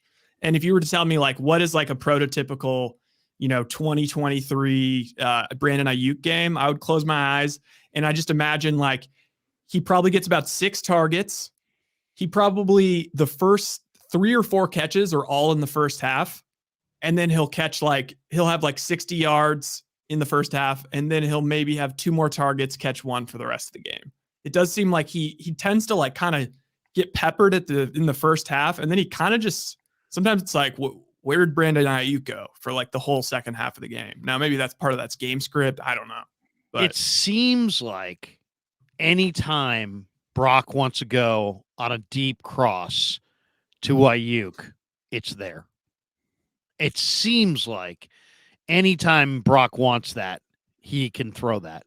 And it's funny because I asked Ayuk about that route in camp, and he's like, yeah, I mean, I just feel so comfortable on those crossers, whether they be shallow, intermediate, or deep crossers. It's like, and he didn't say it was a gimme. I forget the verbiage he used, but it was like, yeah, we always know we got that one. Like, it was like, he runs that crossing route with just such conviction, not afraid to get starched, not afraid to get knocked off. Purdy puts it on his hands. Purdy seems like he understands where exactly the windows are in those crossers. And have you noticed this? Close your eyes and think about Jimmy throwing to these same receivers. How many times did Jimmy get Debo or Ayuk just absolutely crushed? Oh, gosh. Compared to Purdy. I can't think of too many times that Purdy has run these guys on slants or anything over the middle. Well, Jimmy's passes were always a little behind guys or high. They were never, I mean, rarely. Seemed like the receivers took hits. Yeah. Receivers took a lot of hits. I'm looking here at the pass distribution today. I mean, there's only 21 completions, so it wasn't a ton. I mean, Debo got 7. You mentioned Ayuk 2. McCaffrey got 5. Ray got 1. Kittle got 3. Warner, Jennings, and Mitchell each got 1. Juszczyk didn't get any. It seemed like you mentioned, or somebody mentioned earlier in the week after the game, that it was going to be a scaled down game plan because it was a short week. So I expect it to be completely different against Philly. If hopefully the weather is, like I said, not raining. But I would think they're going to try to get at least 30 plus passes in. I mean, they had 30 today, but I think they're going to try and get 30 rushes in too, because that's Kyle's thing. If he can get 30 rushes in the game, then he can control the game. And normally the Niners win. Tonight they had 33 rushing attempts, so pretty balanced. But it'll be interesting. Look at this one. I mean, I'm going to share the screen on this one. Look at this absolute dime. This just has to be seen again. Look at this bad boy. Here we go. Let's rewind this a little bit. This is Purdy to Ayuk at the end of the game. It's 24-13. You got a 4th down play, just about 8 minutes left to play. 2nd and 7 from the 28. Juice in motion. Single back offset. Purdy with the dot. Check the motion man. Purdy scans. There's Ayuk in the middle. Touchdown. And there it is. They go up top. And Brandon Ayuk. Yeah, that Gosh, was the thing. Let me play Kyle. Dink and dunker guy, though. That's 4 defenders, man. He just put it right there. Go ahead. I'm going to play the Kyle. He spoke on that exact play. I think it's interesting. Couldn't believe he was throwing it. The zone coverages guys were so deep, and which usually you can check it down right underneath them and get about 12, but Brock thought he could drop it in over the guy, and it was a clear view for all of us, and it was just a hell of a throw. Like, perfect touch, got it over him. I think it was Diggs, and it was a big play that sealed it. Couldn't believe he was throwing it. He looks an awful lot like Mike Shanahan right there. I was just going to say the same thing there. I was going to say he took the words right out of my mouth. He looks exactly like his dad. Maybe it was just the way the hair's kind of pushed forward there, but it really looked like Mike Shanahan, who was in attendance tonight. Yeah. And from what I've been told, Mike Shanahan, who was a great Niner offensive coordinator, has real and regular input into the 49ers offensive game planning. Wasn't he the OC of the 94 team? Yeah, he was the OC when they last won the Super Bowl, which makes it all the more interesting. But I'll say this as a 49er fan and as somebody who badly wants to see them get that Super Bowl ring, that makes me feel really good. The fact that Mike Shanahan supposedly has an office at the facility. Obviously, is these days you could be watching film, you could be anywhere, you could be literally in a different country, and still have an impact. But the fact that, from what I've been told, he has a regular input in the 49er offensive plan, that makes me feel good. And maybe I should ask Kyle that question this week: is to what extent is Mike involved in what you do offensively? He runs is the he whole involved? offense. What if he's like, says, I don't do anything. He does it all. What if he's like, dude, I play golf. I play golf all day. He's doing it all. I'm just here. That would be hilarious. Red and Gold Niner Bang says, Kyle said in the post press conference that Brock Purdy touchdown to Ayuk was a lesson for coaches. It should have been a check down. Are we seeing another level from Brock? He's a playmaker. I think what we're seeing from Brock, and I think people should wrap their arms around it, is the idea that he was the dink and dunk, the idea that he wasn't, that he wanted to check it down. The dink and dunk also kind of suggests that you want to check it down. This guy's not Alex Smith, and nothing against Alex. Alex is a great guy, really smart, courageous as hell. I admire Alex Smith greatly.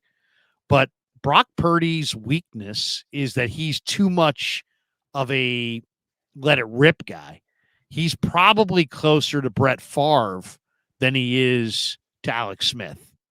And the way that Mike Holmgren reeled in Brett Favre and kind of polished some of the rough edges, I think that's what Kyle has to do with Brock. Brock threw 33 interceptions at Iowa State. I think his tendency naturally is to... He's a gunslinger.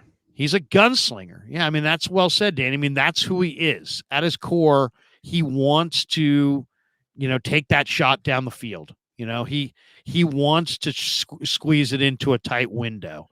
He's big Brock.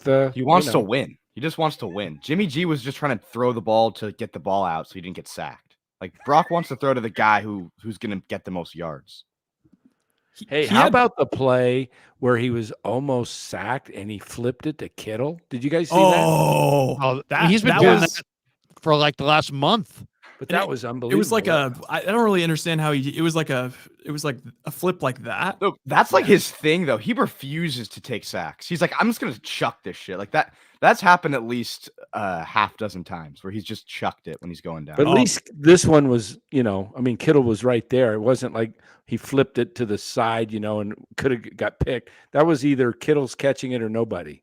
There was another pretty sweet play he had. I don't know if you guys saw this or if it registered, but I guess maybe second quarter or first quarter. And he's about to get sacked. He scrambles out of it. By the way, he's been doing more scramble. It was like ever since he realized that he could scramble, now he's doing a lot more of it. And he scrambled out of a near sack. And then he just hummed the ball to the end zone. And he put it, honestly, I think in perfect location for Juwan Jennings. If Juwan Jennings just kept going deeper into the end zone, it would have been a touchdown. But he also put it in such a perfect spot that it was either going to get high pointed by Jennings for a touchdown, or it was going to be, or he's throwing the ball away, basically. And he did that on the run too. He did that on the run. That looked really nice. It looked tight. Like it looked like a Russell Wilson, like prime Russell Wilson type throw. And it brings me back to like what the comment about what Shanahan was saying, like as a coaching point. Like Brock's going to be doing some of this stuff. So like the coaches actually have to get it into these guys' heads. Like you have to be like heads up, like the play doesn't end when the route's over. Like there's going to be possibilities for this kind of stuff. It's so much about playing quarterbacks, balancing, be aggressive, make a play, make a play with don't make a negative play. Don't turn it over. Be careful with the football. I mean, what we saw in Minnesota and Cincinnati, you can't win that way. You can't win turning the ball over in the fourth quarter. So you got to be, circumspect about the decisions that you make on the football field. I asked him about this the other day. Listen to this answer. I think this is pretty interesting. This is Purdy. I asked him a little bit about the balance, that you have. Brock, how do you balance, the mindset of stay aggressive versus be patient, take care of the football, and be, take the check down? How do you balance that and still stay aggressive? Yeah. I mean, it's a mindset, I'd say, just playing without fear. The fear of failure is something that, I feel like I've learned over the years, especially in college. If you go out there and have that mentality of, I don't want to mess up, then you start playing timid, and then you're, obviously not playing like yourself, like you have growing up your whole life with that competitive edge. So that's one thing that I've learned for sure is to, try to take out fear, throw it out the window, and play clear-minded, play like a surgeon, do what Kyle's asking of me, but being smart with the ball at the same time, but also having the mentality of, playing fearless. And that doesn't mean play reckless, but be smart with the ball, play within the offensive scheme. If something happens where it's off schedule, play ball. So I'm still learning that, honestly, but I feel like that's how I look at it right now. I love that. Yeah, I mean, and that, what I love the most about it is the honesty of, hey, I'm still learning. I'm still kind of, figuring this out. And Kittle, the very next day, was asked something about Purdy, and he was like, he quoted that and was like, man, I love to hear that. I loved hearing that coming from him because, and to me, I mean, to him, it told him that Brock's, I don't know, progressing, whatever you want to call it, that he's thinking, be aggressive, but take care of the ball. I mean, that's really what it's about.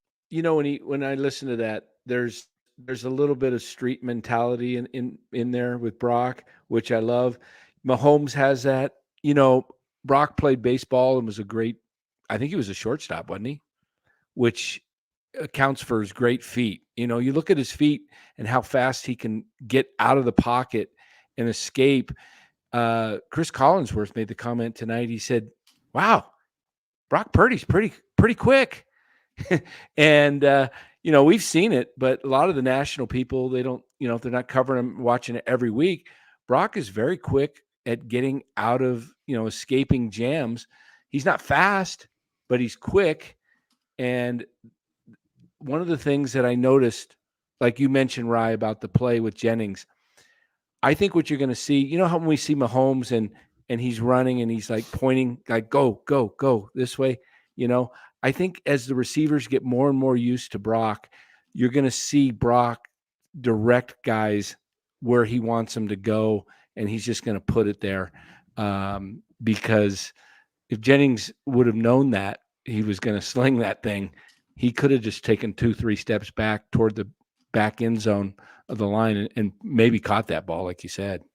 Couple other supers before JD jumps in. He's putting on his headphones.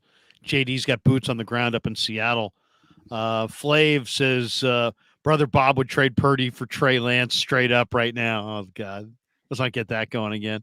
And Gizmo Maltese says, what was up with that thing wrapped around Brock Purdy's arm? I didn't even notice that.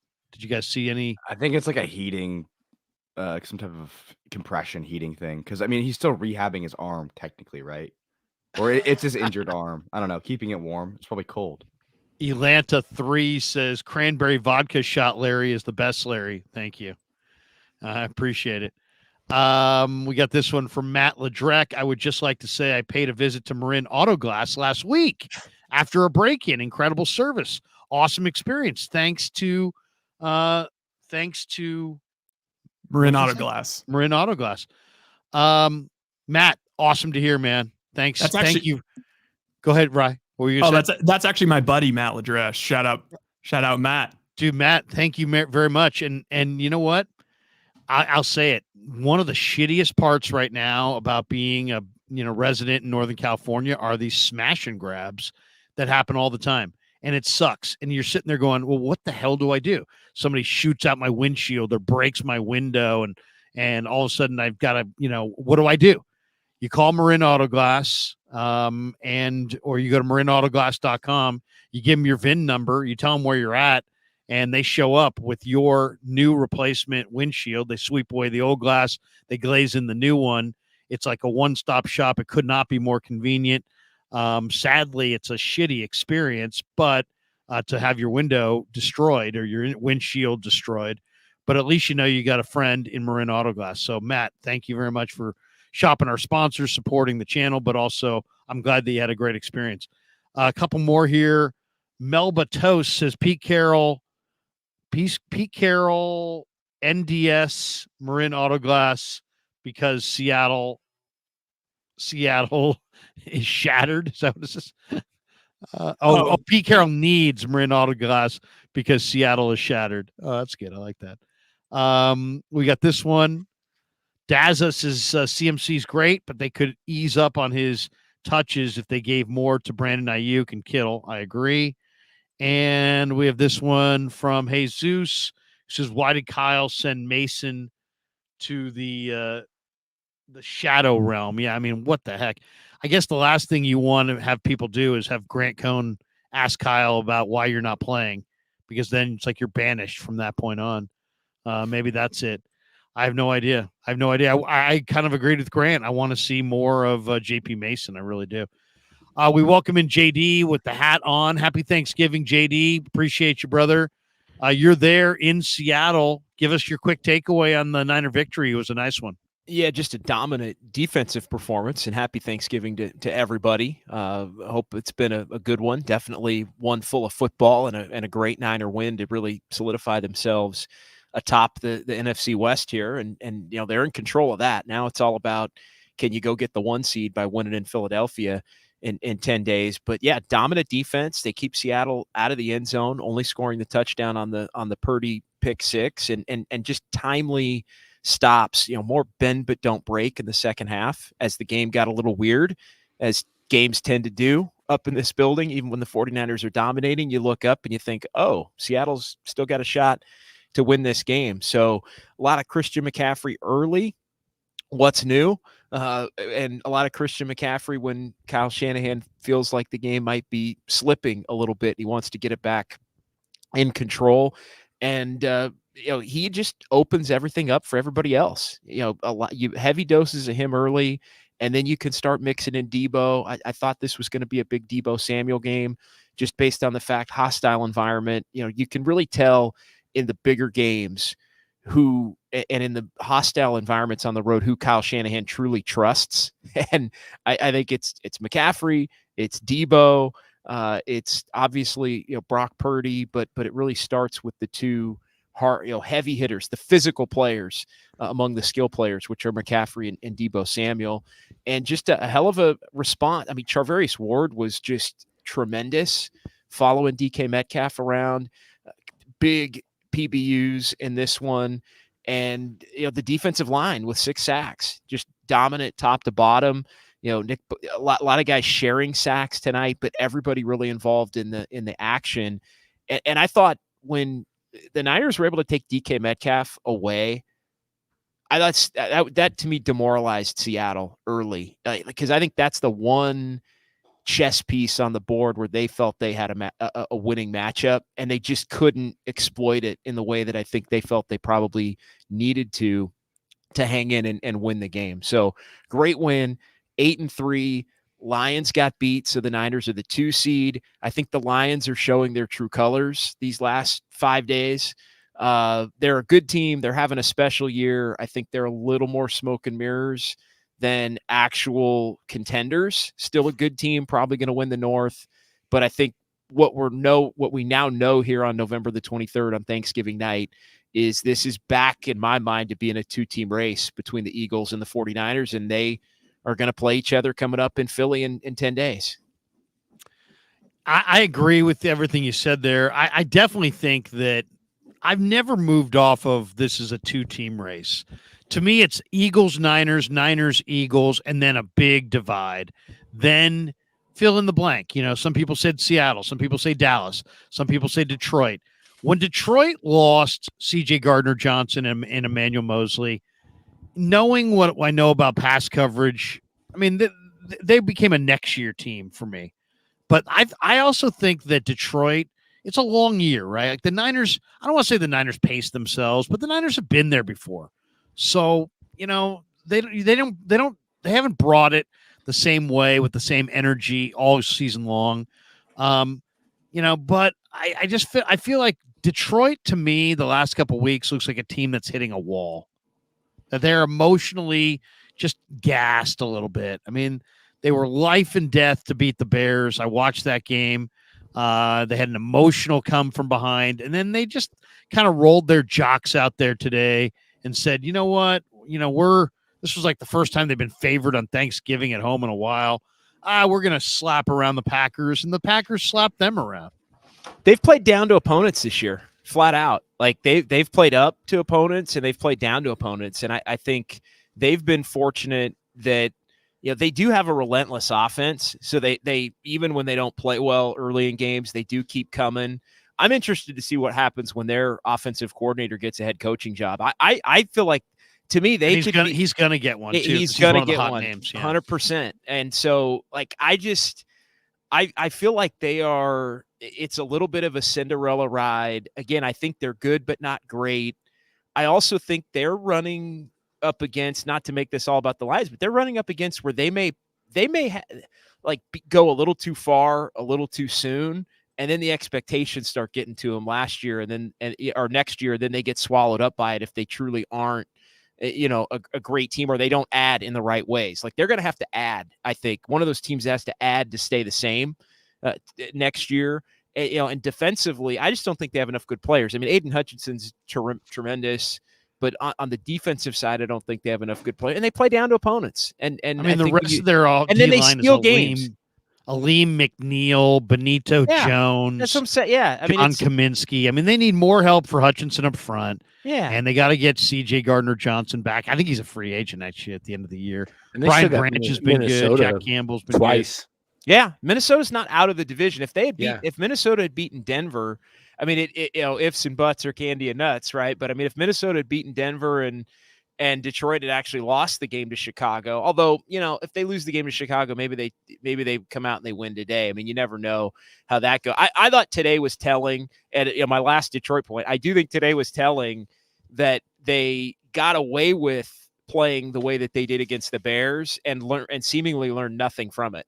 Like they came out divisional opponent on Thanksgiving, you know, the superior team. And it was no Aaron Jones. Yeah. And to me, it was like they showed they learned nothing from being able to skate in the Bears game. Like, to me, what a contending team does when you kind of lay an egg, but you steal the game the way they did on Sunday, you come out that next game and you kick ass against a team that you're better than. And they didn't do that today. They came out, got down again. I hadn't seen, because I was flying to Seattle this morning, so I missed a little bit of the early part of the game. I got off the plane, I checked the score, they're down. I'm like, this is like a carbon copy of the game on Sunday. What's going on? And because they are kind of having that storybook Cinderella season, you think, well, I'm going to look up at 1:00. It's going to be 31-29. They won, and then it just never materialized for them in the game. So again, I think it's nothing to shade them. I think they're a good team. I just don't think they're a great team. I think they probably win the North, and they're the kind of team that I like a lot more if they're the underdog than if they're the favorite. Like, if they're the favorite, like if they have a home playoff game against somebody, I feel like Seattle goes in there and beats them, or the Vikings go in there and beat them, or Dallas goes in there. Well, whatever it ends up being. But I feel like if they were like the 7 seed and they were going to play Philly, you'd be like, oh God, oh, 7 seed, or they were going to play somebody. You'd think they'd be a pluckier team as an underdog. I was actually going to say, if you gave Lions fans truth serum and you said, okay, what would you rather have happen? You keep Dan Campbell, but you lose Ben Johnson, or you get rid of Dan Campbell, even though he's like the face of the program and they're biting kneecaps and everything, and just make Ben Johnson the freaking head coach so you don't lose him. Like, I don't care if you got one ass cheek and 3 fingers. I'm going to kick your ass. And let Dan Campbell go and take Campbell? Let Dan Campbell go and take the A&M job. He's like perfect for college. He's an A&M. He went to alum. A&M. That's right. That's a good call. And A&M's got cash for days. I mean, if I was Dan Campbell, I know you're getting close, but the Eagles and Niners look pretty damn good, and this league still has Mahomes. I cannot shade Dan Campbell, guys. I got old takes exposed on Dan Campbell about 10 days ago. Like I compared him to Richie Kotite, and like I call, and this was a year and a half, 2 years ago when they were really struggling. Like I thought I called him the worst head coaching hire in the last 30 years in the NFL. So I had to do a big time mea culpa because obviously he's not that bad. He's a motivator. He's a motivator. He's a motivator, and there's a little more in the tool chest than. Well, he's got a good GM and he's got good coordinators. Yeah, I thought it was a lot of kind of meathead passion was the exact term that I used. But there's more in the tank than just meathead passion. So Sean Payton wouldn't have kept him around if he didn't have something. Yeah. No, you're absolutely right. So I had to own that one this week. So I'm gonna chill on the Dan Campbell commentary to this point. Good job. Good. Although coach. it was a meathead call to do a fake punt where he did it. Well, there you go. James Foster says you said it. I didn't. DK Metcalf is overrated. He's not even a top 10 wide receiver. He's definitely overrated. He's not top 10. No. He can't even run the full tree. I mean, he's a straight line guy. I mean, I don't know if you guys know this, but Tom Brady has a better 3-cone drill than DK Metcalf. Yeah. He's got a better time. Tom Brady has a better 3-cone than DK Metcalf. It was just absolutely unbelievable. That's unbelievable. What do you guys fear the most about the Eagles going into next week? What about the Eagles scares you the most going into this matchup? I can't stand Sirianni. I can't stand their fucking fans. Hassan Reddick. Hassan Reddick. Yeah, I would say their defensive line's pretty good. I mean, that would be my thing. I mean, just the mobile quarterback thing has been an issue throughout the years. The Niners haven't really faced many of them. Just kind of running back through the recent weeks here. But that would be one thing for me. Their ability to run the football. They can get tight ends over the seam. They've got some good receiver. Like I just think they're a really complete football team. And, if you can get ahead of the Niners and make the Niners play from behind, this iteration of the Niners, other teams have been able to come back. But for whatever reason, this Niner team this year, they're front runners. And until they prove otherwise, like they need to get ahead and play from ahead. Yeah, don't defer if you win the coin toss. Yeah. Take the ball and get a lead. Yeah. Yeah. So I know I still think the Eagles, and here's the other thing. The Eagles have shown an ability to win when they don't play well, not because they're dogging it or they're taking teams for granted, but I mean, the game against Kansas, and look, Kansas City gift wrapped it, but they hung around and hung in that game against Kansas City at Arrowhead and found a way to win what would you guys say, Kev? Well, Kev, what would you, did they play a C game? What the Eagles playing Kansas City, a C game?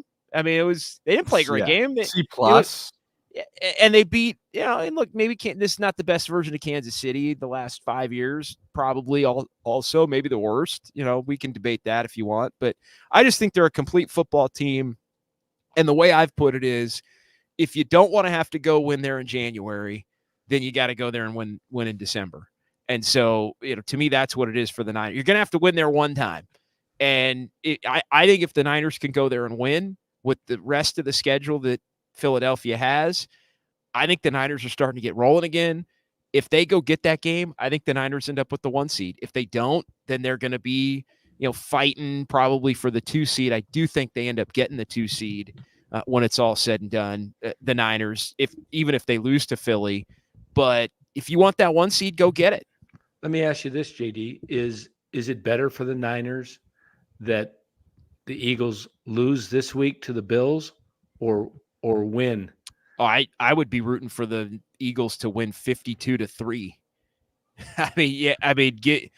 Let them feel fat and happy, man, the whole week. And I don't think it matters much, but I wouldn't want an angered, refocused Eagles team coming off of one of those losses where, maybe they didn't play as well and there's some things that could be shored up. No, I want the Eagles hot. I want them Now the practical side of that is, well, you want them to take that second loss so you can go in there and win, and then you're ahead of them. So I mean, that's the practical part. But as far as the actual, that's why I asked a tough question. Well, that's the part where it's like an obvious. Well, of course you want them to lose, but from the actual just that game standpoint, I think the Niners have a better shot at beating them if they beat Buffalo. The thing that I fear the most with Philly is getting to 3rd and 3, because when you against them defensively, you get to 3rd and 3, and then they're going for it twice. And if they're outside their own 30-yard line, they're going to go for it. They're getting 4-down territory. They get real conservative, and it's like you have to start thinking kind of like them, because they're not thinking let's get 3. They're thinking let's just do anything to get a yard or 2 so they can get to 4th and 1 and they can go tush push. And it seems like they always go between Landon Dickerson and Jason Kelsey in the A gap next to the center guard on the left side of their line. And Hurts gets in there low. And I don't know what the solution is. I really don't. The Niners don't necessarily have the best defense to that. Javon Hargrave's more of a pass rushing, one gap penetrating defensive lineman. He's not. They don't really match up well in that scenario. So that's definitely. Let me ask you this: on the offensive side, do we see more of Warner and Juszczyk over helping out on the right side there, because that's where Reddick's going to come from against McKivitz? With the Charlie Warner, you talking about? Yeah, Charlie Warner, because he's a good blocking tight end. Do we see him staying in there more or helping out more sets over there with? Well, it's funny you mentioned this. I would say I think the Niners we'll see if they learn their lesson. I think one of the things that makes Philly's D-line so treacherous is that they don't honor play action at any point in the game. So if you go play action, you're kind of fooling yourself, because you're kind of messing around for an extra second and they're just not playing the run at all. And then you're giving their guys an extra second to get to the quarterback. I almost think that Kyle may have to, and this might be one of the questions I ask him this week, as far as if a team doesn't honor play action in any situation, in any quarter of the game, are you doing yourself a disservice and your quarterback a disservice and your O-line a disservice to run play action fakes? Aren't you wasting time instead of just trying to quickly get the ball out? And I don't know what he would say to that, to be honest. I don't know that he even wants to get into that discussion. But you know what I'm saying? It's like that when you watch that Niner-Eagle game last year, it was clear as day. Hassan Reddick's not playing the run. And we're talking about early in the game. We're talking about the first quarter, 6 plays in. He's not concerned about the play action fake. He's just going to hunt the quarterback. So if he ain't going to honor the fake, do you try something different? You know what? You went exactly where I thought you were going, Larry. I wonder. I mean, the Niners came out tonight and they got in the shotgun tonight. And kind of like, just I think part of that was just wanting to make sure that, they like Purdy had the ball and he was in position to survey. And like, I think it was part to try and get the crowd maybe out of the game a little bit. Just, hey, you're going to take the snap, no matter what the play is. Like they did a little more shotgun tonight. And I think that might be some of the remedy to what Philadelphia does a little bit. Try and maybe spread them out a little bit more and spread it around than McCaffrey on some short passes, things like that. Get rid of the ball quickly, ditch the play action a little bit. Don't let them get home. I don't want to say spread, but kind of spread them out. Like put them in the gun, spread them out, throw short, try to get a little bit of the yak going that way. See if you can establish some offensive rhythm, you think? Exactly. And then come back to the things that you do best off of that when you throw them off, a little bit. I also, and the Niners don't ever do this, I think you could go tempo against them, as well, and try to teams have gone tempo against the Niners. Yeah, they have. That's clearly something. Yeah, Seattle came out, and I think second half they did because they were down. I think they were like, we got to try to do something. We're down and we can't move the ball against you. So I think they were just trying to do something different. But I think the Niners, yeah, and that was kind of what made me think of it, Larry, was, other teams have done it against them.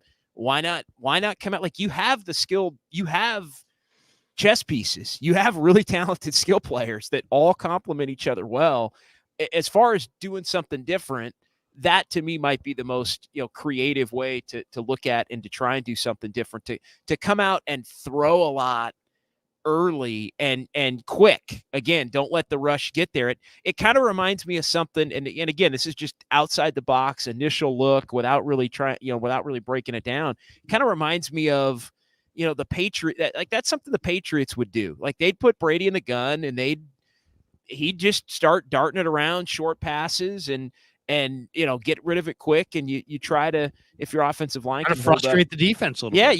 You frustrate them a little bit and get them on their heels. Yeah, get them on their heels. So look, yeah, does Shanahan do that, Danny? I don't know. Yeah, but I would love to see them just take what the defense gives you, like you said, JD, just short, quick passes, and make that defensive line hesitate a little bit before just coming in gangbusters.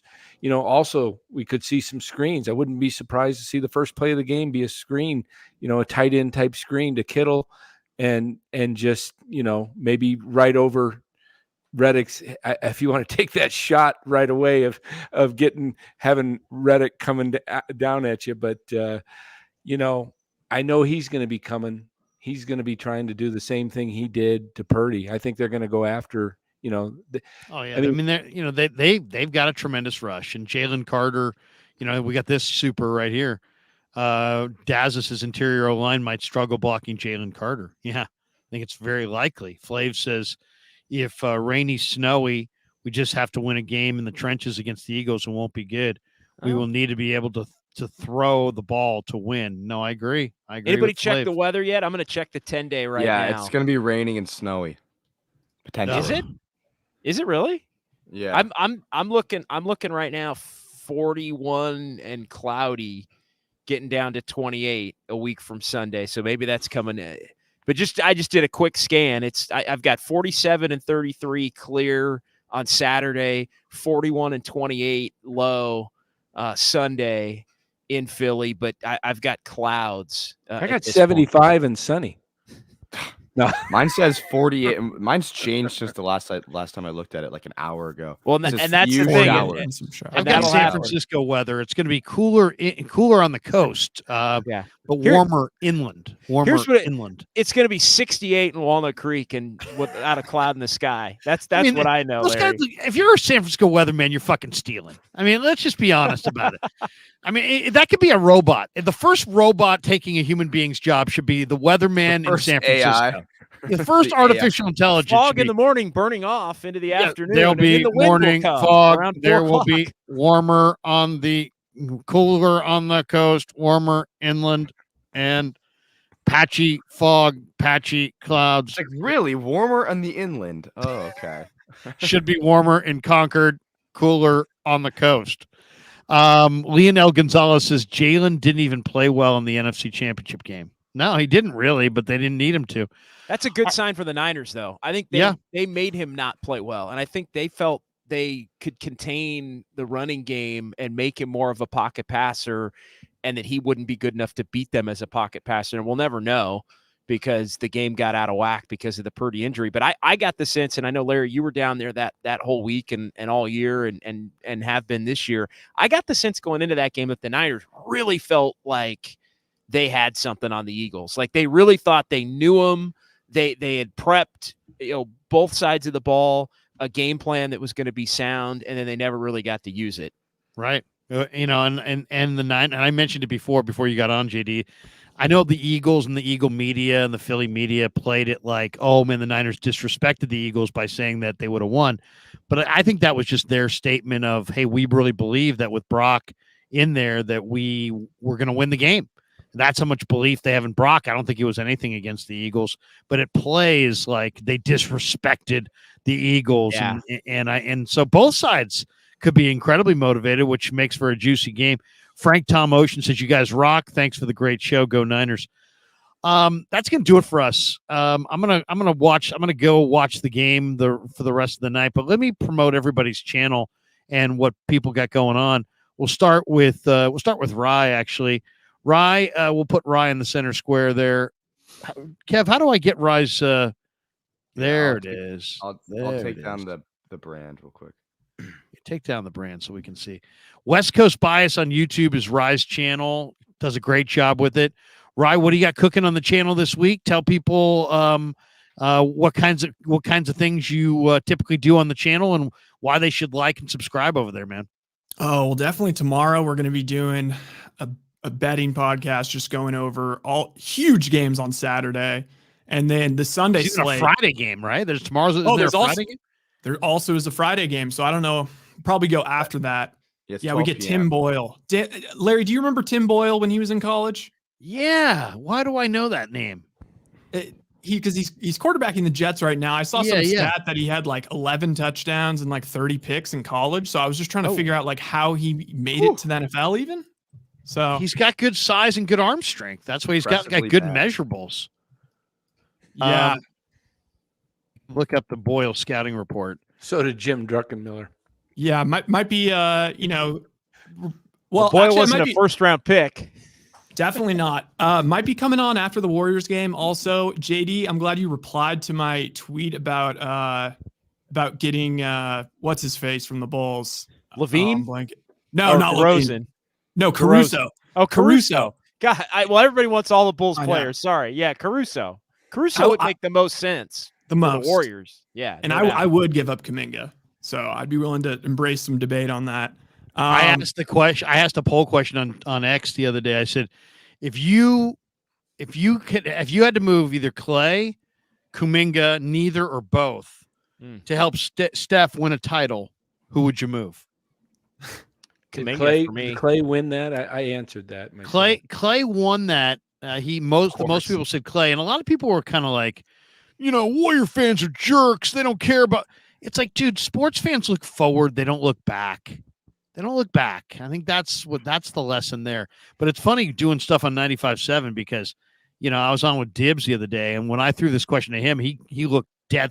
He looked scared as hell. Like, oh my God, I can't possibly say trade Klay Thompson. The fan base will run me out of this studio on a fucking rail. I mean, he gave me a look. He's like, definitely Kuminga. I'm like, dude, if you trade Kuminga right now, you're getting like pennies on the dollar. Not like you're getting tons for Clay, but Clay's clearly played his best ball. But if you can get Caruso, for Kuminga, to Ryan's point, like I think that's the kind of player you're going to get for Kuminga. Like the days of you're going to get Kawhi Leonard for Kuminga, like that's like, but Clay, that ain't happening anymore. You think Clay's going to bounce back? I mean, maybe. I think you get less for Clay than you do for Kuminga. I think that's part of the calculus for me. I don't. What are you going to? Clay's got makes a lot of money. At least you can get somebody who's making a lot of money. Probably a star. And expiring deals aren't what they used to be. Like now, players, teams are more apt to take guys that have more time as long as they think they can be productive players. So because they're the salary cap space is so spread out now among the league that clearing for that one guy it just doesn't work anymore. And so if the Bulls were doing it as a salary dump or another team was doing it as a salary dump for Clay, it wouldn't necessarily fit. The answer is probably both, to be honest, because if you're going to move Clay, you're probably going to move Kuminga just to move Clay, just because of that contract. But I wouldn't want to move Kuminga. I just has Kuminga not come of age in year 3 under Steve Kerr? Yeah. But you know what? Steve Kerr doesn't play young players enough to have them come of age. And I would hate to give away Kuminga. When I watch Kuminga certain nights when he's engaged, I think, wow, I can see the future. I can see what this kid's got. But he just doesn't do it every night. And then other times he regresses and it's year 3. And it's like, when's he going to freaking figure it out on a nightly basis? There's frustration with both those guys. But Klay Thompson to me is, dead man walking as far as his career. I loved him. He's one of my favorite Warriors of all time, but he thinks he's a star at this point, and his skills have eroded. Here's my question for you, Larry. I'll be quick. Can Kuminga become a role player on a team that's going to make a run? Like, because that's for this season. Like that for this season, that's the question. So if you think he can, then all right, I got you.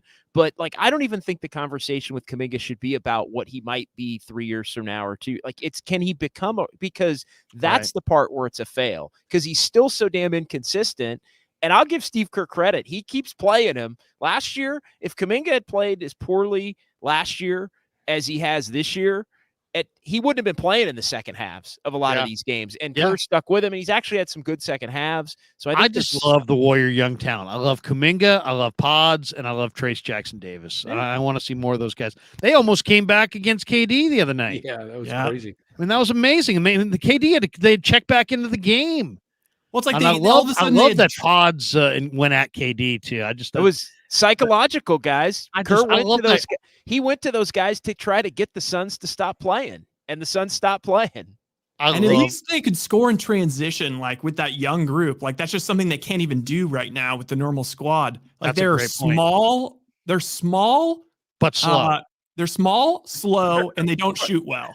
When has that ever done anything in the NBA? Yeah, exactly. Other than that, they're a fucking awesome juggernaut, but they're small, slow, and yeah, we get you. JD, I mean, Rye, have a great night, man. And Rye, happy Thanksgiving. I have to say this. I looked up Tim Boyle. He's trending on Reddit right now they made a post saying, how did Tim Boyle get on the NFL roster? His first 3 years at UConn, he played 25 games, had a 48% completion percentage, 1 touchdown and 13 interceptions. 1,200 passing yards. And someone's like, they're like, what the fuck? How did this guy get in the NFL? Dude, and in the NFL, he's like 3 touchdowns, 9 picks. And like everyone's convinced themselves like, I'm going to bet on the Jets tomorrow. You know, now it's only 9.5. It's like, I'm going to bet on the Jets because look, anything's an upgrade over Zach Wilson. But like, what the hell is a Tim Boyle? He sounds like the Miami defense. He sounds like a future Dan Orlovsky. That's what he sounds like. Right, happy Thanksgiving, guy. Bro. Good to see you, man. Later. Much love. Great we'll talk to you soon. There you go. The great Rye. JD, tell me when you're on again. You going 95.7 on a Friday? You getting an off day? No, I know you're working like a dog. You're in Seattle. When you hop a flight back? I'm going to be on an 8:50 tomorrow back to the Bay in the morning because the Warriors are playing tomorrow night. So we go Warriors last night, Niners tonight, back to the Warriors tomorrow. Warriors get San Antonio. San Antonio tomorrow. Hey, Wendy. If you boo, Pop is going to be all over you. That was weak. Come on, Pop. Seriously. How weak was that? Seriously. That was I already abused Pop already. For okay, that thank you. Then I won't be redundant, but I'm glad we're aligned on that one because that was just a joke. I about threw my phone when I saw that. He's such an arrogant prick, man. That guy thinks he invented everything. I mean, it's like, dude, shut the fuck up. Well, let's please. just shit on the fan. Let's just shit on the common fan even more than we already. It's unbelievable. Yeah, it's like Pop's so full of himself. He's so freaking full of himself. Yeah, I am taking the 10 to the 10. Normally I'd be on 10 to 2 because of the flight. I'm gonna get home and to be perfectly honest, I'm gonna do a quick little rewatch of the Niner game. I'm actually not gonna do that tomorrow. I'm gonna get home. I'm gonna take a nap and then I'm gonna head out to Chase. No, wait, let me amend that. Tomorrow at 2, you're going to dial into 95.7 The Game, and you're going to listen to Jason Dumas and Larry Krueger. Between 2 and 6. I didn't know that. Well, okay. Me and Dumas between 2 and 6. Well, then if Sterling calls you, you're going to answer, and you're going to say, "Damn right, I want to talk Niners with Dumas and Krueger." Oh, come on. If you guys want me on, I'll come. Well, here's why. Because my nap window is like 12 to 2 probably, and then I'm going to be getting up and getting ready to go to Chase. Gotcha. If you guys want me, that'll be great. And then I'm going to be out at Ballast Point Brewing. We'll give them a quick nod. Ballast Point Brewing tomorrow. We've got some pregame shows all year that are originating from there. It'll be our 3rd one in November from there. So I'll be out there from 6 to 6:30. And yeah, it should be fun. Warriors live, and then Warriors wrap up at Chase after the game. So looking forward to that. Busy day tomorrow on 95.7 The Game. And then Warriors this week, if you like the Warriors coverage, 9 a.m. until noon on Saturdays. Still doing that show. So I'm doing that show, and then I'm shutting it down until Monday. From noon Saturday until Monday, I'm shutting it down. Watch some college football, visit the family, watch some NFL on Sunday, and just try and kick back and relax. Staying home, not going to Philly?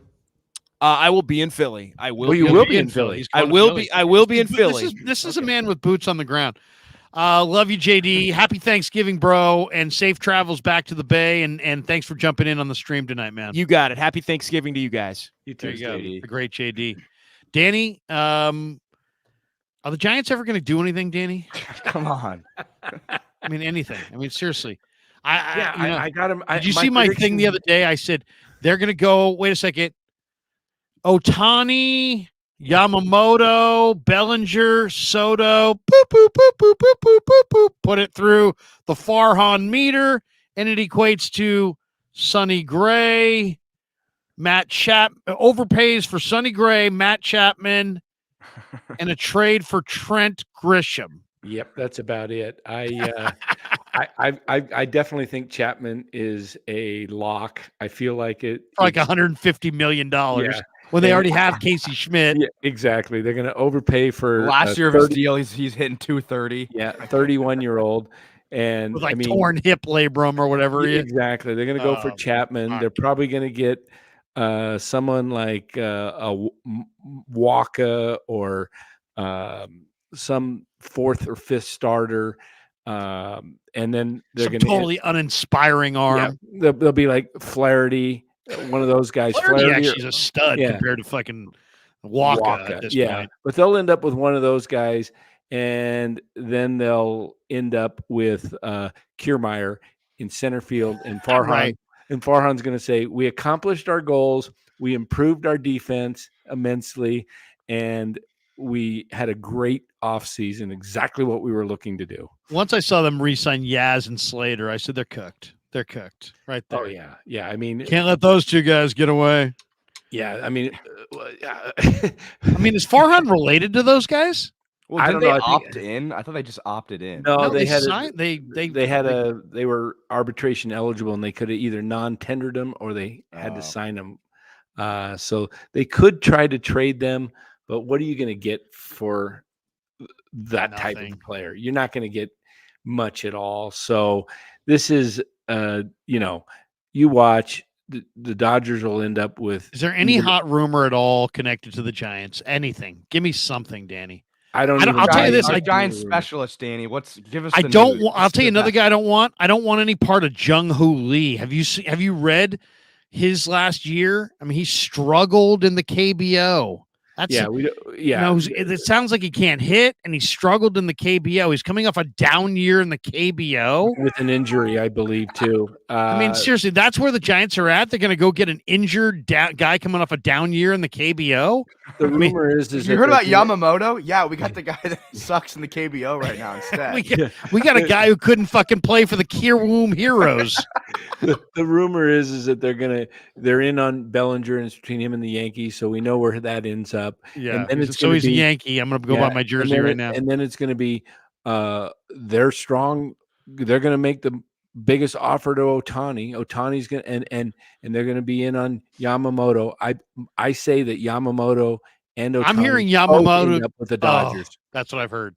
I think they both end up with the Dodgers. And the Braves may have a say in some of this. The Braves are unloading payroll to open the checkbook up. Wait a second. I boop, boop, boop, boop. I just thought of another Farhan move. Kyle Harrison to the A's for Paul Blackburn. Oh, boy. That would be so Wait a second. The A's are throwing in Brent Rooker. Yes. Yeah. Danny. Hey, tell us about NorCal Sports Network. Tell the people all about your channel and what you got cooking this week, and so they can go sign up. I want everybody to, we got over 1,000 people still in the room right now. Go throw a like and subscribe over to Danny's channel, Dan Coach Amelia, NorCal Sports Network. Danny does great stuff. He doesn't just talk baseball. It's football, it's baseball, it's all Bay Area sports. Yeah, we cover it all, and we'll be back on Sunday night. We'll do a show after the NFL games, after the Sunday night football game. We'll do a wrap up, and then we're going to have some stuff coming up with. We're hoping to get some interviews. We've been trying to get Bob Melvin. My brother's got a strong connection from Cal. Knows Bob real well.